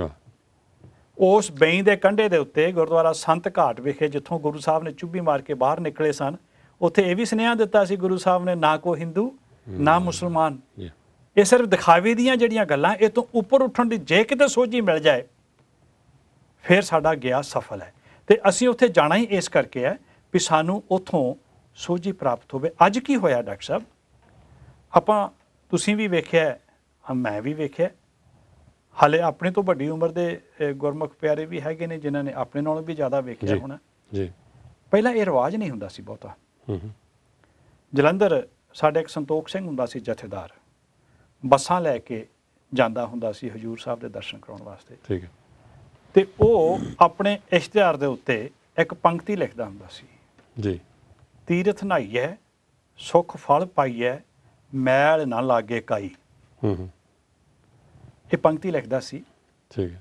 ਇਹ ਸਿੱਧ ਗੋਸ਼ਟ ਦੀ ਪੰਕਤੀ ਹੈ ਜੀ, ਅਧੂਰੀ ਅੱਧੀ ਪੰਕਤੀ ਹੈ। ਉਹਨੇ ਇਸ਼ਤਿਹਾਰ ਛਾਪਣਾ, ਨਾਲ ਲਿਖਣਾ ਵੀ ਉੱਥੇ ਗੁਰੂ ਸਾਹਿਬ ਹਜੂਰ ਸਾਹਿਬ ਹਰ ਸਿੱਖ ਨੂੰ ਇੰਨੇ ਸਾਲ ਦੀ ਉਮਰ ਤੱਕ ਅੜੀਕ ਰਿਹਾ ਜੀ। ਦਰਅਸਲ ਉਹਦਾ ਵਪਾਰ ਸੀ, ਜਿੰਨੇ ਵੱਧ ਤੋਂ ਵੱਧ ਲੋਕੀ ਬੱਸਾਂ ਬੁੱਕ ਕਰਾ ਕੇ ਉਹਦੇ ਨਾਲ ਜਾਣਗੇ ਉਨੀ ਉਹਨੂੰ ਕਮਾਈ ਹੁੰਦੀ ਸੀ। ਅਸੀਂ ਉਹਨੂੰ ਜਾ ਕੇ ਰੋਕਿਆ ਵੀ ਵੀ ਤੂੰ ਇਹ ਨਾ ਕਰਿਆ ਕਰ। ਉਹ ਫਿਰ ਥੋੜ੍ਹਾ ਚਿਰ ਹਟਿਆ, ਫਿਰ ਬਾਜ਼ ਨਹੀਂ ਆਇਆ। ਬਾਅਦ ਵਿੱਚ ਫਿਰ 80ਵੀਆਂ ਦੇ ਵਿੱਚ ਖਾੜਕੂਆਂ ਦੇ ਹੱਥੋਂ ਮਰਿਆ ਫਿਰ ਉਹ, ਕਿਉਂਕਿ ਉਹਨੇ ਵਪਾਰ ਬਣਾ ਲਿਆ ਸੀ। ਉਹਨੇ ਇਹ ਤਾਂ ਪੰਕਤੀ ਲਿਖ ਦਿੱਤੀ, ਤੀਰਥ ਨਹਾਈਏ ਸੁਖ ਫਲ ਪਾਈਏ ਮੈਲ ਨਾ ਲਾਗੇ ਕਾਈ। ਪਰ ਜਿਹੜੀ ਅਗਲੀ ਪੰਕਤੀ ਸੀ ਨਾ, ਗੋਰਖ ਪੂਤ ਲੋਹਾ ਰੀਪਾ ਬੋਲੇ ਜੋਗ ਜੁਗਤ ਵਿਦ ਸਾਈ। ਸਿੱਧ ਗੋਸ਼ਟ ਦੇ ਵਿੱਚ ਗੋਰਖ ਦਾ ਚੇਲਾ ਲੋਹਾ ਰੀਪਾ ਸਿੱਧ ਗੁਰੂ ਨਾਨਕ ਸਾਹਿਬ ਨੂੰ ਇਹ ਆਖਦਾ ਹੈ ਕਿ ਸਾਡਾ ਜਿਹੜਾ ਜੋਗੀਆਂ ਦੀ ਜਿਹੜੀ ਵਿਧਿਆ, ਜੋਗੀਆਂ ਦਾ ਜਿਹੜਾ ਤਰੀਕਾ ਉਹ ਇਹ ਹੈ ਕਿ ਤੀਰਥ ਨਹਾਈਏ ਸੁਖ ਫਲ ਪਾਈਏ ਮੈਲ ਨਾ ਲਾਗੇ ਕਾਈ। ਸਾਡਾ ਵਿਸ਼ਵਾਸ ਇਹ ਹੈ ਕਿ ਤੀਰਥਾਂ ਤੇ ਨਹਾਉਣਾ ਚਾਹੀਦਾ ਹੈ ਤੇ ਸੁੱਖਾਂ ਦੀ ਫਿਰ ਪ੍ਰਾਪਤੀ ਹੁੰਦੀ ਹੈ, ਫਿਰ ਸਰੀਰ ਦੇ ਉੱਤੇ ਮੈਲ ਨਹੀਂ ਲੱਗਦੀ। ਤੇ ਗੋਰਖ ਦਾ ਚੇਲਾ ਲੋਹਾ ਰੀਪਾ ਗੁਰੂ ਨਾਨਕ ਸਾਹਿਬ ਨੂੰ ਆਖਦਾ ਕਿ ਸਾਡੀ ਜਿਹੜੀ ਜੋਗੀਆਂ ਦੀ ਵਿਧੀ ਹੈ ਉਹ ਇਹ ਹੈ, ਤੇਰੀ ਕੀ ਵਿਧੀ ਹੈ? ਤੇ ਗੁਰੂ ਸਾਹਿਬ ਕਹਿੰਦੇ ਨੇ ਤੀਰਥ ਨਹਾਵਣ ਜਾਓ, ਤੀਰਥ ਨਾਮ ਹੈ। ਹੁਣ ਜਦੋਂ ਅਸੀਂ ਇਸ ਤਰੀਕੇ ਦੇ ਨਾਲ ਅੱਧੀ ਪੰਕਤੀ ਲੈ ਕੇ ਉਹਦੇ ਗਲਤ ਅਰਥ ਕੱਢ ਕੇ ਲੋਕਾਂ ਨੂੰ ਜਦੋਂ ਅਸੀਂ ਗੁੰਮਰਾਹ ਕਰਦੇ ਹਾਂ, ਉਸ ਵੇਲੇ ਜਿਨ੍ਹਾਂ ਲੋਕਾਂ ਨੂੰ ਅਸੀਂ ਗੁੰਮਰਾਹ ਕੀਤਾ ਉਹਨਾਂ ਦੇ ਦੇਣਦਾਰ ਤਾਂ ਹੈ ਹੀ, ਪਰ ਉਸ ਤੋਂ ਵੀ ਵੱਧ ਗੁਰੂ ਦੇ ਵੀ ਦੇਣਦਾਰ ਹੈ। ਜਦੋਂ ਅਸੀਂ ਗੁਰੂ ਦੇ ਸਿਧਾਂਤ ਨੂੰ ਤੋੜ ਮਰੋੜ ਕੇ ਆਪਣੇ ਵਪਾਰ ਨੂੰ ਵਧਾਉਣ ਵਾਸਤੇ ਇਹੋ ਜਿਹਾ ਪਖੰਡ ਕਰਦੇ ਹਾਂ ਤੇ ਉਹਨੂੰ ਫਿਰ ਕਰਮ ਕਾਂਡ ਤੋਂ ਵੱਧ ਕੁਛ ਆਖਿਆ ਨਹੀਂ ਜਾ ਸਕਦਾ। ਅੱਜ ਵਪਾਰੀ ਵਿਰਤੀਆਂ ਦੇ ਅਧੀਨ ਅਸੀਂ ਕਈ ਕੁਛ ਨਵਾਂ ਸਿਰਜ ਲਿਆ, ਕਈ ਕੁਛ ਨਵਾਂ ਮਿਥ ਲਿਆ ਜਿਹਦੇ ਨਾਲ ਸਾਡਾ ਕੋਈ ਸੰਬੰਧ ਨਹੀਂ, ਪਰ ਅਸੀਂ ਇੱਕ ਭੇਡ ਚਾਲ ਦੇ ਰੂਪ ਦੇ ਵਿੱਚ ਜਿਹੜੀ ਗੁਰਮਤਿ ਦੀ ਸੋਝੀ ਲੈਣੀ ਸੀ, ਨਾਨਕ ਕੇ ਘਰ ਕੇਵਲ ਨਾਮ, ਉਹ ਜਿਹੜੀ ਅਵਸਥਾ ਸੀ ਉਹਨੂੰ ਅਸੀਂ ਲਾਂਭੇ ਕਰ ਦਿੱਤਾ ਹੈ। ਮੈਂ ਐਤਕਾਂ ਹੋਲਾ ਮਹੱਲੇ ਤੇ, ਮੈਨੂੰ ਖਿਮਾ ਕਰਿਓ ਆਪਣੀ ਗੱਲਾਂ ਇਸ ਤਰ੍ਹਾਂ ਹੋ ਗਈਆਂ, ਹੋਲੇ ਮਹੱਲੇ ਤੇ ਮੈਂ ਇੰਡੀਆ ਸੀ ਤੇ ਮਹੱਲੇ ਵਾਲੇ ਦਿਨ ਤਖਤ ਸ੍ਰੀ ਕੇਸਗੜ੍ਹ ਸਾਹਿਬ ਮਹੱਲੇ ਤੋਂ ਬਾਅਦ ਸ਼ਾਮ ਨੂੰ ਸ਼ੁਕਰਾਨਾ ਕੀਰਤਨ ਦਰਬਾਰ ਹੁੰਦਾ ਹੈ ਜੀ। ਪੁਰਾਤਨ ਰਵਾਇਤ ਹੈ, ਜਦੋਂ ਮਹੱਲਾ ਖਤਮ ਹੋ ਜਾਂਦਾ ਆਮ ਸੰਗਤਾਂ ਘਰਾਂ ਨੂੰ ਚਲੇ ਜਾਂਦੀਆਂ, ਤਖਤ ਕੇਸਗੜ੍ਹ ਸਾਹਿਬ ਦੀ ਬਾਹਰਲੀ ਸਟੇਜ ਦੇ ਉੱਤੇ ਤਖਤ ਸਾਹਿਬ ਦੇ ਸਾਹਮਣੇ ਦੀਵਾਨ ਲੱਗਦਾ ਹੈ, ਜਿਹਦੇ ਵਿੱਚ ਸ਼ਾਮ ਨੂੰ ਸ਼ਸਤਰਾਂ ਦੇ ਦਰਸ਼ਨ ਕਰਾਉਣ ਤੋਂ ਬਾਅਦ ਕੀਰਤਨ ਦਰਬਾਰ ਸ਼ੁਰੂ ਹੁੰਦਾ ਹੈ ਤੇ ਉਹਨੂੰ ਸ਼ੁਕਰਾਨੇ ਦਾ ਕੀਰਤਨ ਦਰਬਾਰ ਕਿਹਾ ਜਾਂਦਾ ਹੈ ਜੀ। ਤੇ ਮੈਂ ਅਕਸਰ ਜਦੋਂ ਕਿਤੇ ਉੱਥੇ ਹੋਵਾਂ ਮੈਂ ਕੋਸ਼ਿਸ਼ ਕਰਦਾ ਹੁੰਦਾ ਕਿ ਉਹ ਕੀਰਤਨ ਦਰਬਾਰ ਮਤਲਬ ਸੁਣਨ ਦੀ ਕੋਸ਼ਿਸ਼ ਕਰਦਾ। ਮੈਂ 11:30 ਪੌਣੇ 12 ਪਰਿਵਾਰ ਸਮੇਤ ਉੱਥੋਂ ਚੱਲਿਆ ਰਾਤ ਨੂੰ, ਤੇ ਵਾਪਸ ਲੋਕ ਸੰਗਤਾਂ ਜਿਹੜੀਆਂ ਸੀਗੀਆਂ ਵਾਪਸ ਆਪਣੇ ਘਰਾਂ ਨੂੰ ਜਾ ਰਹੀਆਂ ਸੀ, ਟਰੱਕਾਂ ਟਰਾਲੀਆਂ ਮੋਟਰਸਾਈਕਲਾਂ ਦੇ ਉੱਤੇ, ਔਰ ਉਹਨਾਂ ਨੇ ਉਹ ਸਾਰੇ ਦਾ ਸਾਰਾ, ਉਹਨਾਂ ਵਿੱਚੋਂ ਸ਼ਰਧਾਵਾਨ ਵੀ ਹੋਣਗੇ, ਬਹੁਤ ਸਾਰੀ ਭੀੜ ਮੋਟਰਸਾਈਕਲਾਂ ਤੇ 2-2 ਝੰਡੇ ਟੰਗ ਕੇ ਸਿਰ ਤੇ ਰੁਮਾਲ ਬੰਨੇ, ਉਹ ਕਈ ਕੁਛ ਕੀਤਾ ਤੇ ਬਮ ਬਮ ਕਰਕੇ ਨਾ ਮਤਲਬ ਉਹ ਪੂਰੇ ਸਾਰੇ ਮਾਹੌਲ ਨੂੰ ਉਹ ਡਿਸਟਰਬ ਕਰ ਰਹੇ ਸੀ ਜੀ। ਹੁਣ ਉਹ ਜਿਹੜੀ ਬਿਰਤੀ ਹੈ ਉਹ ਤਾਂ ਮੇਲਾ ਦੇਖਣ ਦੀ ਬਿਰਤੀ ਹੈ, ਦੁਨੀਆਦਾਰਾਂ ਵਾਂਗੂ ਮੇਲੇ ਦੀ ਬਿਰਤੀ ਹੈ, ਔਰ ਉੱਥੇ ਉਹ ਲੋਕ ਜਿਹੜੇ ਸੀਗੇ ਨਾ ਉਹਨਾਂ ਵਿੱਚ ਸ਼ਰਧਾ ਵਾਲੀ ਗੱਲ ਸੀ ਕੋਈ, ਤੇ ਜੇ ਫਿਰ ਵੀ ਉਹਦੇ ਮੁਤਾਬਕ ਉਹ ਵੀ ਲੋਕ ਕਹਿਣ ਮੈਂ ਹੁਣ ਤਖਤ ਸਾਹਿਬ ਤੋਂ ਦਰਸ਼ਨ ਕਰਕੇ ਆਇਆ ਤੇ ਹੁਣ ਮੇਰੇ ਮਨ ਦੀ ਮੈਲ ਦੂਰ ਹੋ ਜਾਣੀ ਹੈ, ਮੇਰੇ ਵਿੱਚੋਂ ਹਉਮੈ ਦੂਰ ਹੋ ਜਾਣੀ ਹੈ, ਤੇ ਇਹ ਤਾਂ ਗੱਲ ਸਤਿਗੁਰੂ ਨੇ ਬਹੁਤਾਤ ਵਿੱਚ ਹੁੰਦਾ ਅੱਜ ਕੱਲ੍ਹ ਇਹ ਵੀ ਹੈ, ਮੇਲਾ ਦੇਖਣ ਜਾਂਦੇ, ਸਤਿਗੁਰੂ ਨੇ ਇਸ ਗੱਲ ਨੂੰ ਪ੍ਰਵਾਨ ਨਹੀਂ ਕੀਤਾ। ਆਪਾਂ ਹੋਲਾ ਮਹੱਲਾ ਲੈ ਲਓ, ਵਿਸਾਖੀ ਤੇ ਲੈ ਲਓ, ਦੂਰੋਂ ਦੂਰੋਂ ਸੰਗਤਾਂ ਜਾਂਦੀਆਂ ਨੇ, ਪਰ ਜੇ ਕਦੀ ਅਸੀਂ ਇਹ ਸ਼ਰਧਾ ਇਹ ਭਾਵਨਾ ਲੈ ਕੇ ਜਾਈਏ ਵੀ ਇਸ ਕੇਸਗੜ੍ਹ ਤੇ ਸਾਹਿਬ ਤੇ ਖੜ੍ਹ ਕੇ ਸਾਹਿਬ ਸੱਚੇ ਪਾਤਸ਼ਾਹ ਜੀ ਨੇ ਜਿੱਥੇ 5 ਪਿਆਰਿਆਂ ਦੀ ਚੋਣ ਕੀਤੀ ਸੀ, ਉੱਥੇ ਸਾਨੂੰ ਆਹ ਦੱਸਿਆ ਵੀ ਸੀ, ਆਹ ਰਹਿਣੀ ਆਹ ਬਹਿਣੀ ਆਹ ਵੀ ਦੱਸੀ ਸੀ, ਪਰ ਹੁੰਦਾ ਕੀ ਹੈ ਕਿ 4 ਦਿਨ ਰਹਿ ਕੇ ਅਸੀਂ ਹੱਸ ਖੇਲ ਕੇ ਆ ਜਾਂਦੇ, ਮੇਲਾ ਬਣ ਜਾਂਦਾ। ਔਰ ਇਹੀ ਗੱਲ ਆਪਾਂ ਕਰ ਰਹੇ ਹਾਂ, ਗੁਰਮਤ ਦੇ ਵਿੱਚ ਤੀਰਥ ਯਾਤਰਾਵਾਂ ਪ੍ਰਵਾਨ ਨਹੀਂ ਹੈ। ਜੇ ਕੋਈ ਇਹ ਕਵੇ ਮੈਂ ਫਲਾਣੇ ਤੀਰਥ ਦੀ ਯਾਤਰਾ ਕਰਕੇ ਆਇਆ, ਇਹ ਧੰਨ ਗੁਰੂ ਗ੍ਰੰਥ ਸਾਹਿਬ ਜੀ ਦੀ ਸੋਚ ਦੇ ਮੁਤਾਬਕ ਇਹ ਗੱਲਾਂ ਪ੍ਰਵਾਨ ਨਹੀਂ ਹੈਗੀਆਂ। ਗੁਰੂ ਸਾਹਿਬਾਂ ਦੇ ਸਥਾਨ ਦੇ ਦਰਸ਼ਨ ਕਰਨੇ, ਉਹਨਾਂ ਅਸਥਾਨਾਂ ਤੋਂ ਸੇਧ ਲੈਣੀ, ਉਹਨਾਂ ਤੋਂ ਆਪਣੇ ਮਨ ਦੇ ਵਿੱਚ ਉਤਸ਼ਾਹ ਲੈਣਾ ਭਈ ਸਤਿਗੁਰੂ ਬੜੀ ਕਿਰਪਾ ਕੀਤੀ, ਹੁਣ ਤੱਕ ਤੂੰ ਖੰਡੇ ਦੀ ਪੌਲ ਦੀ ਬਖਸ਼ਿਸ਼ ਕਰ ਦਿੱਤੀ ਸੀ, ਅਜੇ ਨਾਮ ਨਾਲ ਨਹੀਂ ਜੁੜੇ ਸੀ, ਹੁਣ ਕਿਰਪਾ ਕਰ ਤੂੰ ਅਰਦਾਸ ਕਰਨੀ ਉਸ ਸਥਾਨ ਤੇ ਜਾ ਕੇ। ਅਰਦਾਸ ਦੇ ਵਿੱਚ ਬੜੀ ਸ਼ਕਤੀ ਹੈ, ਅਰਦਾਸ ਕਰਨੀ ਔਰ ਸਤਿਗੁਰੂ ਦੀ ਬਖਸ਼ਿਸ਼ ਲੈ ਕੇ ਆਪਣੇ ਜੀਵਨ ਨੂੰ ਉੱਚਾ ਚੱਕਣ ਵਾਸਤੇ ਉਦਮ ਕਰਨਾ, ਯਤਨਸ਼ੀਲ ਹੋਣਾ, ਇਹ ਸਾਡੇ ਵਾਸਤੇ ਲਾਜ਼ਮੀ ਹੈ ਔਰ ਇਹ ਕਰਦੇ ਰਹਿਣਾ ਚਾਹੀਦਾ ਹੈ, ਔਰ ਇਹ ਕਰਮਕਾਂਡ ਨਹੀਂ ਹੈਗਾ। ਬਟ ਬਹੁਤੀ ਵਾਰੀ ਕੀ ਹੁੰਦਾ ਹੈ ਕਿ ਅਸੀਂ ਕਹਿੰਦੇ ਹਾਂ ਕਿ ਮੈਂ ਜੀ ਫਲਾਣੇ ਸਥਾਨ ਤੇ ਜਾ ਕੇ ਇੰਨੇ ਰੁਪਈਆਂ ਦੀ ਦੇ ਕਰਾ ਕੇ ਤੇ ਮੈਂ ਆਹ ਸੁੱਖ ਲਾਉਣੀ ਹੈ, ਨਾ ਉੱਥੋਂ ਕੋਈ ਅਗਵਾਈ ਲੈਣੀ ਹੁੰਦੀ ਹੈ, ਨਾ ਉੱਥੋਂ ਕੁਝ ਹੋਰ ਪ੍ਰਾਪਤ ਕਰਨਾ ਹੁੰਦਾ, ਤੇ ਉਹ ਜਿਹੜਾ ਕੰਮ ਹੈ ਸਾਰਾ ਉਹ ਕਰਮਕਾਂਡ ਹੈ। ਤੇ ਭਾਈ ਸਾਹਿਬ ਜੀ ਇਹ ਵੀ ਸਵਾਲ ਕਈਆਂ ਨੇ ਪੁੱਛਣੇ ਪਏ, ਗੁਰੂ ਨਾਨਕ ਦੇਵ ਜੀ ਤੀਰਥਾਂ ਤੇ ਗਏ ਸਨ, ਸੁਭਾਵਿਕ ਹੀ ਸਵਾਲ ਪੈਦਾ ਹੁੰਦਾ ਹੈ ਤੇ ਗੁਰੂ ਅਮਰਦਾਸ ਸਾਹਿਬ ਸੱਚੇ ਪਾਤਸ਼ਾਹ ਕਰਦੇ, ਉਹਦਾ ਜਵਾਬ ਕੀ ਹੈ? ਤੀਰਥ ਉਦਮ ਸਤਿਗੁਰ ਕੀਆ, ਸਭ ਲੋਗ ਉਧਰਣ ਅਰਥਾ। ਉਹ ਜਿਹੜੇ ਤੀਰਥ ਸਥਾਨ ਸੀ, ਗੁਰੂ ਨਾਨਕ ਸਾਹਿਬ ਉੱਥੇ ਤੀਰਥ ਯਾਤਰਾ ਕਰਨ ਵਾਸਤੇ ਨਹੀਂ ਗਏ ਸੀ। ਉਹਨਾਂ ਤੀਰਥਾਂ ਦੇ ਉੱਤੇ ਇਕੱਠੀ ਹੋਈ ਜਨਤਾ ਨੂੰ ਗੁਰਮਤਿ ਦਾ ਸੁਨੇਹਾ ਦੇਣ ਵਾਸਤੇ, ਉਹਨਾਂ ਦਾ ਉਧਾਰ ਕਰਨ ਵਾਸਤੇ ਉਹ ਗਏ। ਗੁਰੂ ਨਾਨਕ ਸਾਹਿਬ ਦੀ ਪਹਿਲੀ ਉਦਾਸੀ ਦਾ ਧਿਆਨ ਨਾ ਅਸੀਂ ਉਹ ਧਿਆਨ ਦਈਏ ਨਾ ਜੀ, ਭਈ ਕਦੋਂ ਕਿੱਥੇ ਕਿੱਥੇ ਗਏ। ਉਹਨਾਂ ਨੇ ਆਪਣਾ ਜਿਹੜਾ ਦੌਰਾ ਸੀ, ਪ੍ਰਚਾਰ ਦੌਰਾ ਜਿਹੜਾ ਸੀ, ਇਸ ਢੰਗ ਦੇ ਨਾਲ ਉਹਨਾਂ ਨੇ ਉਹ ਆਰਗੇਨਾਈਜ਼ ਕੀਤਾ, ਪਲਾਨ ਕੀਤਾ ਭਈ ਜੇ ਹਰਿਦੁਆਰ ਵਿਸਾਖੀ ਦਾ ਮੇਲਾ ਲੱਗਦਾ ਹੈ ਤੇ ਉਹ ਉੱਥੇ ਉਸ ਮੇਲੇ ਤੇ ਪਹੁੰਚ ਗਏ।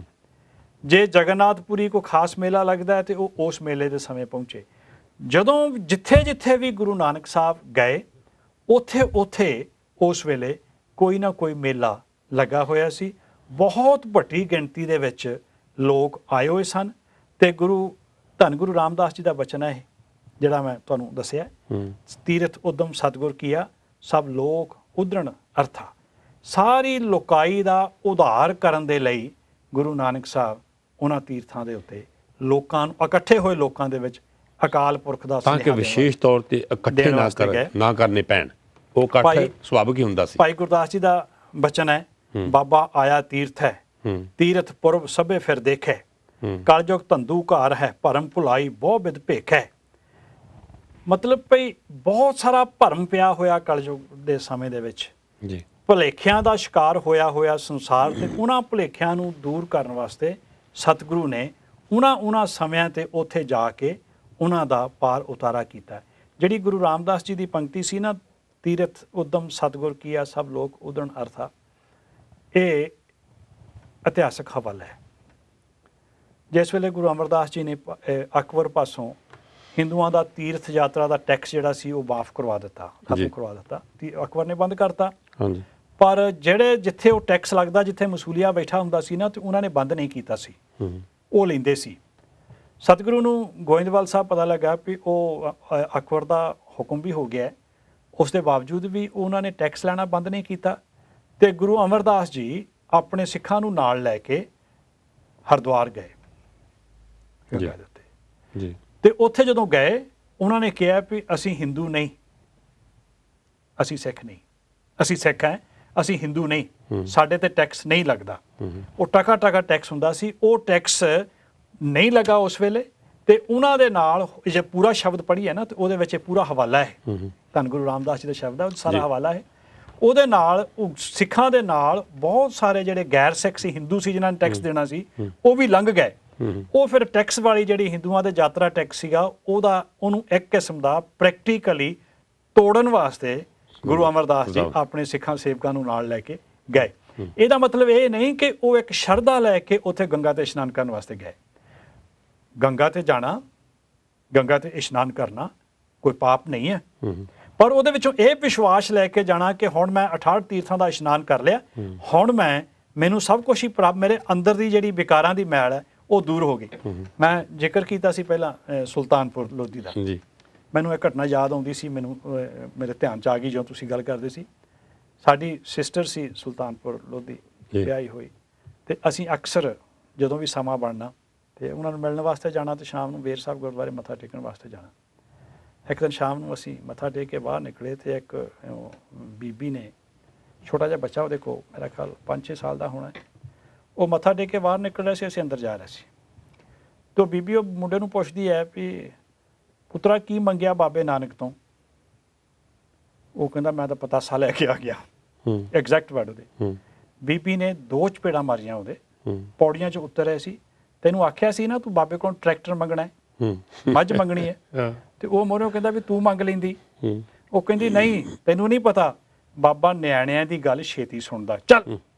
ਉਹ ਬਾਹੋਂ ਫੜ ਕੇ ਉਹਨੂੰ ਰੋਂਦੇ ਨੂੰ ਘਸੀਟ ਕੇ ਅੰਦਰ ਲਿਜਾ ਕੇ ਮੱਥਾ ਟਿਕਾਇਆ। ਉਹਨੇ ਬੱਚੇ ਨੇ ਕੀ ਮੰਗਿਆ ਕੀ ਨਹੀਂ ਮੰਗਿਆ ਉਹ ਜਾਣੇ ਜਾਂ ਸਤਿਗੁਰੂ ਜਾਣੇ।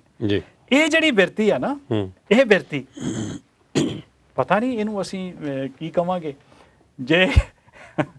ਜੇ ਅਸੀਂ ਇਸੇ ਕੰਮ ਵਾਸਤੇ ਹੀ ਗੁਰੂ ਦੇ ਅਸਥਾਨਾਂ ਦੇ ਉੱਤੇ ਜਾਣਾ ਹੈ, ਫਿਰ ਗੁਰੂ ਨਾਨਕ ਦੀ ਰਜ਼ਾ ਦਾ ਸਿਧਾਂਤ, ਉਹਦੇ ਹੁਕਮ ਦੀ ਖੇਡ, ਉਹਦੇ ਭਾਣੇ ਦੀ, ਉਹਦੇ ਚੰਗੇ ਮਾੜੇ ਦੇ ਵਿੱਚ ਖੁਸ਼ ਰਹਿਣ ਦੀ ਜਿਹੜੀ ਬਿਰਤੀ ਹੈ ਉਹ ਤਾਂ ਖਤਮ ਹੋ ਗਈ। ਪਰ ਭਾਈ ਸਾਹਿਬ ਜੀ ਸਭ ਕੁਛ ਇਹ ਪ੍ਰਚਾਰ ਵੀ ਹੁੰਦਾ, ਕਹਿੰਦਿਆਂ ਸੁਣਦਿਆਂ ਸਭ ਕੁਝ ਪ੍ਰਚਾਰਿਆ ਜਾਂਦਾ, ਪਰ ਇਹਦੇ ਬਾਵਜੂਦ ਵੀ ਅਸੀਂ ਮੱਸਿਆ ਨਹਾਉਣ ਚੱਲੇ ਹਾਂ ਸੁਲਤਾਨਪੁਰ, ਅਸੀਂ 11 ਮੱਸਿਆ ਤਰਨ ਤਾਰਨ ਨਹਾਉਣੀ ਹੈ। ਇਹ ਉਸੇ ਤਰ੍ਹਾਂ ਪ੍ਰਚਲਿਤ ਹੈ, ਉਸੇ ਤਰ੍ਹਾਂ ਤੁਰੀ ਆਉਂਦੀ ਹੈ ਅਤੇ ਇਹਨਾਂ ਸਥਾਨਾਂ 'ਤੇ ਇਹਨਾਂ ਦਿਨਾਂ 'ਤੇ ਜੋੜ ਮੇਲਾ ਵੀ ਬੜਾ ਲੱਗਦਾ ਹੈ। ਇਹਦਾ ਇਤਿਹਾਸਕ ਪਿਛੋਕੜ ਹੈ ਡਾਕਟਰ ਸਾਹਿਬ, 18ਵੀਂ ਸਦੀ ਦੇ ਵਿੱਚ ਜਿਸ ਵੇਲੇ ਸਿੱਖਾਂ ਦੇ ਉੱਤੇ ਬਹੁਤ ਭੀੜ ਦਾ ਸਮਾਂ ਸੀ ਤੇ ਸਿੱਖ ਛੋਟੇ ਛੋਟੇ ਜਥਿਆਂ ਦੇ ਰੂਪ ਦੇ ਵਿੱਚ ਸ਼ੰਭਾਂ ਜੰਗਲਾਂ ਦੇ ਵਿੱਚ ਰਹਿੰਦੇ ਹੁੰਦੇ ਸੀ ਤੇ ਆਮ ਤੌਰ ਤੇ ਤਾਂ ਅੱਜ ਵਾਂਗੂ ਤਾਂ ਹੈ ਨਹੀਂ ਸੀ ਵੀ ਇੱਕ ਪਿੰਡ ਦੇ ਵਿੱਚ 2-2 4-4 ਗੁਰਦੁਆਰੇ ਹੈ ਜੀ। ਅੱਜ ਸਾਡੇ ਬਰਮਿੰਘਮ ਦੇ ਵਿੱਚ ਹੀ 18 ਗੁਰਦੁਆਰੇ ਹੈ। ਇਹੋ ਜਿਹੀ ਬਿਰਤੀ ਤਾਂ ਹੈ ਨਹੀਂ ਸੀ ਉਦੋਂ ਜੀ। ਆਮ ਤੌਰ ਤੇ ਕੀ ਹੁੰਦਾ ਸੀ ਭਈ ਮੱਸਿਆ ਨੂੰ ਇੱਕ ਤਾਂ ਦਿਨ ਨੀਅਤ ਹੁੰਦਾ ਸੀ ਕਿ ਮੱਸਿਆ ਨੂੰ ਜੁੜਨਾ ਹੈ, ਇੱਕ ਹਨੇਰੀ ਰਾਤ ਹੁੰਦੀ ਸੀ। ਆਮ ਤੌਰ ਤੇ ਜਿੱਥੇ ਵੀ ਕੋਈ ਜਥਾ ਠਹਿਰਿਆ ਹੁੰਦਾ ਸੀ ਉਹ ਮੱਸਿਆ ਦੀ ਰਾਤ ਨੂੰ ਜੋੜ ਮੇਲਾ ਕਰ ਲੈਂਦੇ ਸੀ। ਕਿਤਿਓਂ ਧੰਨ ਗੁਰੂ ਗ੍ਰੰਥ ਸਾਹਿਬ ਮਹਾਰਾਜ ਜੀ ਦਾ ਸਰੂਪ ਲੈ ਆਉਣਾ ਉਦਾਸੀਆਂ ਤੋਂ, ਸਾਰੀ ਰਾਤ ਬੈਠ ਕੇ ਫਿਰ ਦੀਵਾਨ ਲਾਉਣਾ ਤੇ ਉੱਥੇ ਕਥਾ ਕੀਰਤਨ ਹੋਣੀ, ਸਤਿਗੁਰੂ ਦੀ ਮਹਿਮਾ ਗਾਈ ਜਾਣੀ, ਢਾਡੀ 12 ਹੋਣੀਆਂ, ਜੋ ਵੀ ਹੋਣਾ, ਦੀਵਾਨ ਸਾਰੀ ਰਾਤ ਚੱਲਣਾ। ਤੇ ਇਲਾਕੇ ਦੀ ਜਿਹੜੀ ਸੰਗਤ ਸੀ, ਆਲੇ ਦੁਆਲੇ ਦੇ ਲੋਕ, ਉਹ ਵੀ ਦੀਵਾਨ ਸੁਣਨ ਵਾਸਤੇ ਫਿਰ ਉਸ ਸ਼ੰਭ ਦੇ ਵਿੱਚ ਕਿਸੇ ਨਾ ਕਿਸੇ ਤਰੀਕੇ ਨਾਲ ਇਕੱਠੇ ਹੋ ਜਾਂਦੇ ਸੀ।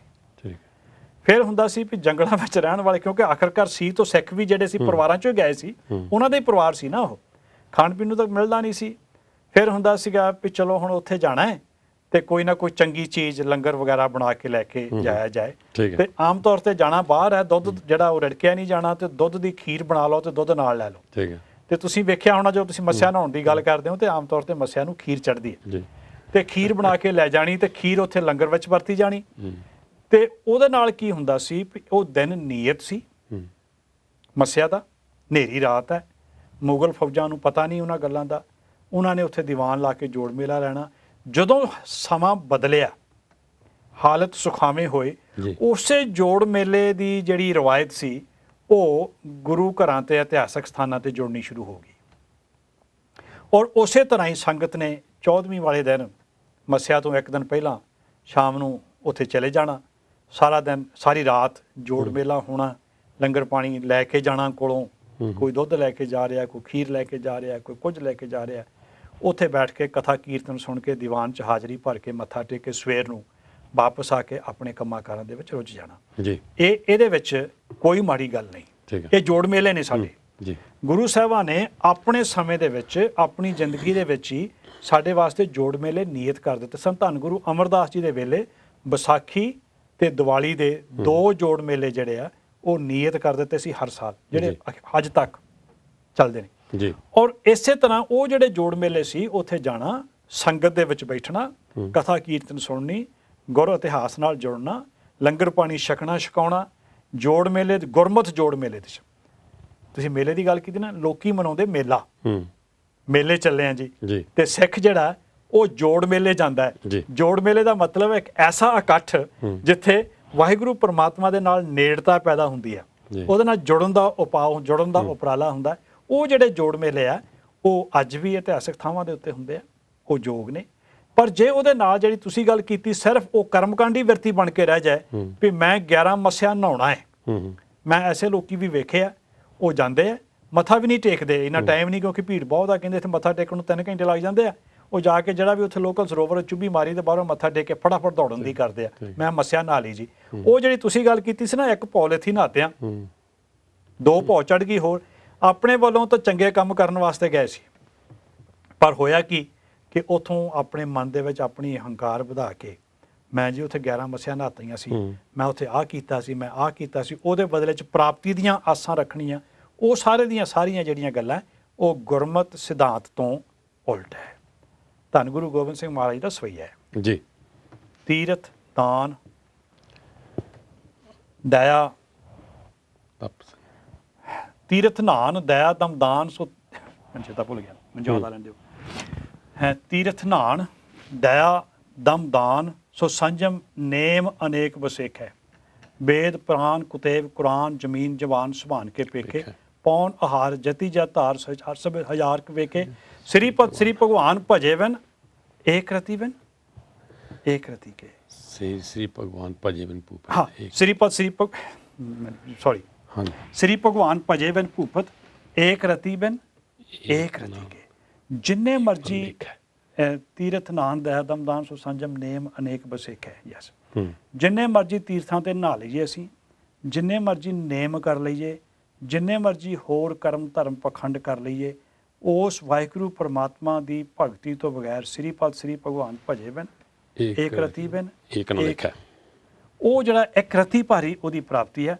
ਤੇ ਉਹ ਜਿਹੜੀ ਇੱਕ ਰਤੀ ਭਰ ਪ੍ਰਾਪਤੀ ਹੈ, ਉਹਦਾ ਜਿਹੜਾ ਹੈਗਾ ਪ੍ਰਾਪਤੀ ਜਿਹੜੀ ਹੈ, ਉਹਦੇ ਨਾਲ ਸਾਡਾ ਜਿਹੜਾ ਅਧਿਆਤਮਿਕ ਜੀਵਨ ਹੈ ਉਹ ਨਹੀਂ ਸੁਧਰਨਾ, ਉਹ ਨਹੀਂ ਸੌਰਨਾ। ਸਾਡੇ ਵਾਸਤੇ ਲੋੜ ਇਸ ਗੱਲ ਦੀ ਹੈ ਕਿ ਸਿਰਫ ਕਰਮਕਾਂਡੀ ਬਿਰਤੀ ਦੇ ਰੂਪ ਦੇ ਵਿੱਚ ਤੀਰਥਾਂ ਦੇ ਉੱਤੇ ਦਰਸ਼ਨ ਇਸ਼ਨਾਨ ਤੱਕ ਸੀਮਤ ਰਹਿਣ ਦੀ ਬਜਾਏ ਉਹਨਾਂ ਜੋੜ ਮੇਲਿਆਂ ਦੇ ਵਿੱਚੋਂ ਗੁਰਮਤਿ ਦਾ ਸਿਧਾਂਤ ਆਪਣੇ ਜੀਵਨ ਦੇ ਵਿੱਚ ਅੰਗੀਕਾਰ ਕੀਤਾ ਜਾਏ। ਉਹਨਾਂ ਸਥਾਨਾਂ ਤੋਂ ਆਪਣੇ ਜ਼ਿੰਦਗੀ ਨੂੰ ਉੱਚਾ ਚੱਕਣ ਵਾਸਤੇ ਪ੍ਰੇਰਨਾ ਲਈ ਜਾਏ।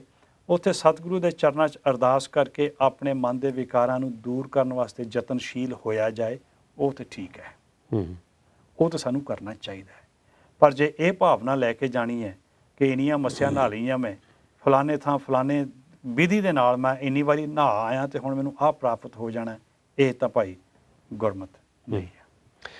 ਸੋ ਤੀਰਥ ਦਰਸ਼ਨ ਇਸ਼ਨਾਨ, ਜੇ ਇਹਨੂੰ ਸਿਰਫ ਅਸੀਂ ਕਰਮ ਕਾਂਡ ਬਣਾ ਲਈਏ ਕਿ ਇਸ਼ਨਾਨ ਕਰਨ ਦੇ ਨਾਲ ਹੀ ਮੇਰੀ ਗਤੀ ਹੋ ਜਾਣੀ ਹੈ, ਤਾਂ ਇਹ ਗੁਰਮਤਿ ਦੇ ਉਲਟ ਹੈ।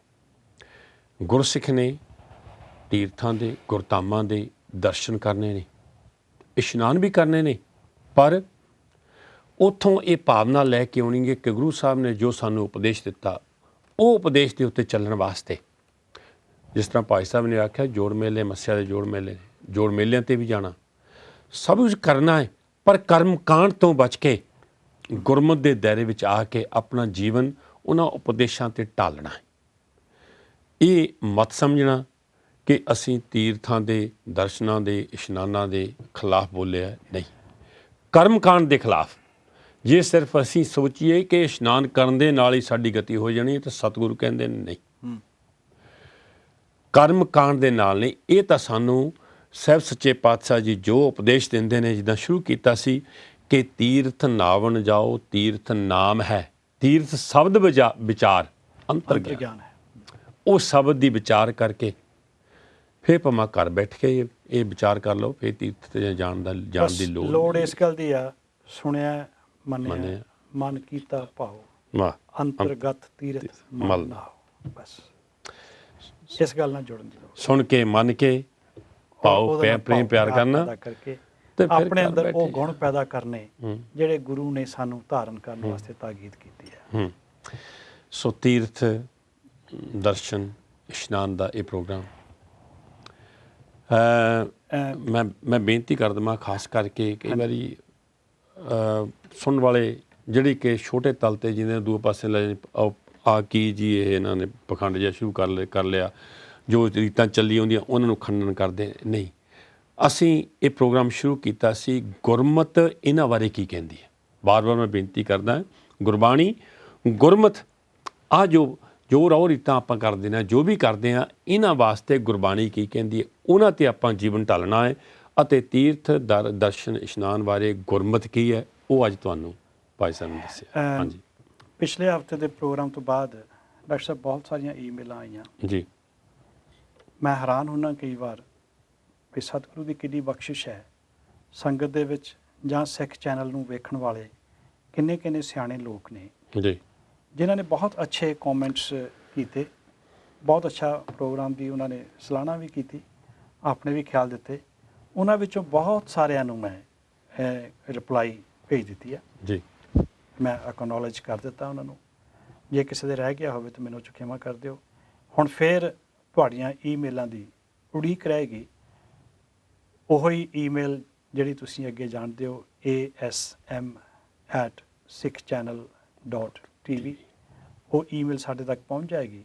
ਅਸੀਂ ਫਿਰ ਕਈਆਂ ਨੇ ਸੱਜਣਾ ਨੇ ਈਮੇਲਾਂ ਰਾਹੀਂ ਛੋਟੇ ਸਵਾਲ ਵੀ ਪੁੱਛੇ ਸਾਨੂੰ, ਜਿਨ੍ਹਾਂ ਦੇ ਅਸੀਂ ਉਹਨਾਂ ਦੇ ਜਵਾਬ ਦੇਣ ਦਾ ਵੀ ਯਤਨ ਕੀਤਾ, ਔਰ ਉਹਨਾਂ ਤੋਂ ਬਾਅਦ ਉਹਨਾਂ ਨੇ ਸਾਡਾ ਥੈਂਕ ਯੂ ਵੀ ਕੀਤਾ। ਐਸੀ ਕੋਈ ਗੱਲ ਨਹੀਂ, ਆਪਾਂ ਸਾਰੇ ਹੀ ਇੱਥੇ ਗੁਰੂ ਦੀ ਸਿੱਖਿਆ ਗੁਰੂ ਦੀ ਮੱਤ, ਗੁਰੂ ਦੀਆਂ ਗੱਲਾਂ ਸਾਂਝੀਆਂ ਕਰਨ ਵਾਸਤੇ ਬੈਠੇ ਹਾਂ ਜੀ। ਅਸੀਂ ਵੀ ਤੁਹਾਡੇ ਪਾਸੋਂ ਸਿੱਖਣ ਵਾਸਤੇ ਬੈਠੇ ਹਾਂ ਜੀ। ਪਤਾ ਨਹੀਂ ਕਿਹੜੇ ਗੁਰਮੁਖ ਨੇ, ਕਿਹੜੀ ਭੈਣ ਨੇ, ਕਿਹੜੇ ਵੀਰ ਨੇ ਸਾਡੇ ਧਿਆਨ 'ਚ ਕੋਈ ਨੁਕਤਾ ਲੈ ਕੇ ਆਉਣਾ ਹੈ ਜਿਹੜਾ ਸਾਡੇ ਧਿਆਨ 'ਚ ਅੱਜ ਤੱਕ ਨਹੀਂ ਹੈਗਾ। ਅਸੀਂ ਤੇ ਉਹਦੀ ਚਾਹਨਾ ਲੈ ਕੇ ਤੁਹਾਡੇ ਸੇਵਾ ਦੇ ਵਿੱਚ ਹਾਜ਼ਰ ਹੁੰਦੇ ਹਾਂ। ਜਿੰਨੀ ਕੁ ਮੱਤ ਸਤਿਗੁਰੂ ਨੇ ਦਿੱਤੀ ਹੈ ਉਹਦੇ ਮੁਤਾਬਕ ਜੋ ਤਤ ਗੁਰਮਤ ਹੈ ਉਹ ਤੁਹਾਡੇ ਨਾਲ ਸਾਂਝੀ ਕਰਨ ਦਾ ਯਤਨ ਕੀਤਾ ਹੈ। ਇਹਦੇ ਵਿੱਚ ਆਪਣੀ ਮੱਤ ਕੋਈ ਨਹੀਂ। ਤੇ ਜੇ ਕਿਤੇ ਲੱਗੇ ਤੁਹਾਨੂੰ ਵੀ ਅਸੀਂ ਆਪਣੀ ਮੱਤ ਦੇ ਮੁਤਾਬਕ ਗੁਰਬਾਣੀ ਦੇ ਥਾਟ ਤੋਂ ਲਾਂਭੇ ਜਾ ਕੇ ਕੋਈ ਗੱਲ ਕੀਤੀ ਹੈ ਤੇ ਭਾਈ ਉਹਦੇ ਵਾਸਤੇ ਸਾਨੂੰ ਤੁਸੀਂ ਕਿਵੇਂ ਕਰਦੇ ਹੋ। ਸੋ ਇਹ ਪ੍ਰੋਗਰਾਮ ਤੀਰਥ ਦਰਸ਼ਨ ਇਸ਼ਨਾਨ। ਸਾਹਿਬ ਜੀ ਕਹਿੰਦੇ ਨੇ ਤੀਰਥ ਨਾਏ ਨਾ ਉਤਰ ਸਮੈਲ, ਕਰਮ ਧਰਮ ਸਭ ਹਉਮੈ ਫੈਲ। ਭਾਈ ਸਾਹਿਬ ਜੀ ਕਹਿ ਗਏ ਨੇ ਕਿ ਕਰਮ ਧਰਮ ਪਾਖੰਡ ਜੋ ਦਿਸੈ, ਤਿਨ ਜਮ ਜਗ ਅਜਾਗਾਤੀ ਲੂਟੇ, ਨਿਰਵਾਣ ਕੀਰਤਨ ਗਾਵੋ ਕਰਤੇ ਕਾ, ਨਿਮਖ ਸਿਮਰਤ ਜਿਤ ਛੂਟੇ। ਉਹ ਕੀਰਤਨ ਨਿਰਵਾਣ ਹੋ ਕੇ ਗਾਉਣਾ ਹੈ, ਤੀਰਥਾਂ ਤੇ ਜਾਣਾ ਹੈ, ਦਰਸ਼ਨ ਕਰਨੇ ਨੇ, ਇਸ਼ਨਾਨ ਕਰਨੇ ਨੇ, ਗੁਰਧਾਮਾਂ ਦੇ ਦਰਸ਼ਨ ਕਰਨੇ ਨੇ, ਪਰ ਆ ਮੰਗਣੀ ਹੈ ਨਿਰਵਾਣ ਕੀਰਤਨ ਗਾਵੋ ਕਰਤੇ ਕਾ, ਨਿਮਖ ਸਿਮਰਤ ਜਿਤ ਛੂਟੇ। ਸੋ ਇਹ ਪ੍ਰੋਗਰਾਮ ਕਰਦਿਆਂ ਸਾਤੋਂ ਕੋਈ ਗਲਤੀ ਹੋ ਗਈ ਸਮੁੱਚੇ ਤੌਰ ਤੇ ਮਾਫੀ ਮੰਗ ਲੈਂਦੇ ਹਾਂ। ਅਗਲੇ ਹਫਤੇ ਸਤਿਗੁਰੂ ਜੋ ਬਖਸ਼ਿਸ਼ ਕਰਨਗੇ ਉਹ ਲੈ ਕੇ ਹਾਜ਼ਰ ਹੋਵਾਂਗੇ। ਸੋ ਫਤਿਹ ਬੁਲਾਉਂਦੇ ਹਾਂ। ਵਾਹਿਗੁਰੂ ਜੀ ਕਾ ਖਾਲਸਾ, ਵਾਹਿਗੁਰੂ ਜੀ ਕੀ ਫਤਿਹ।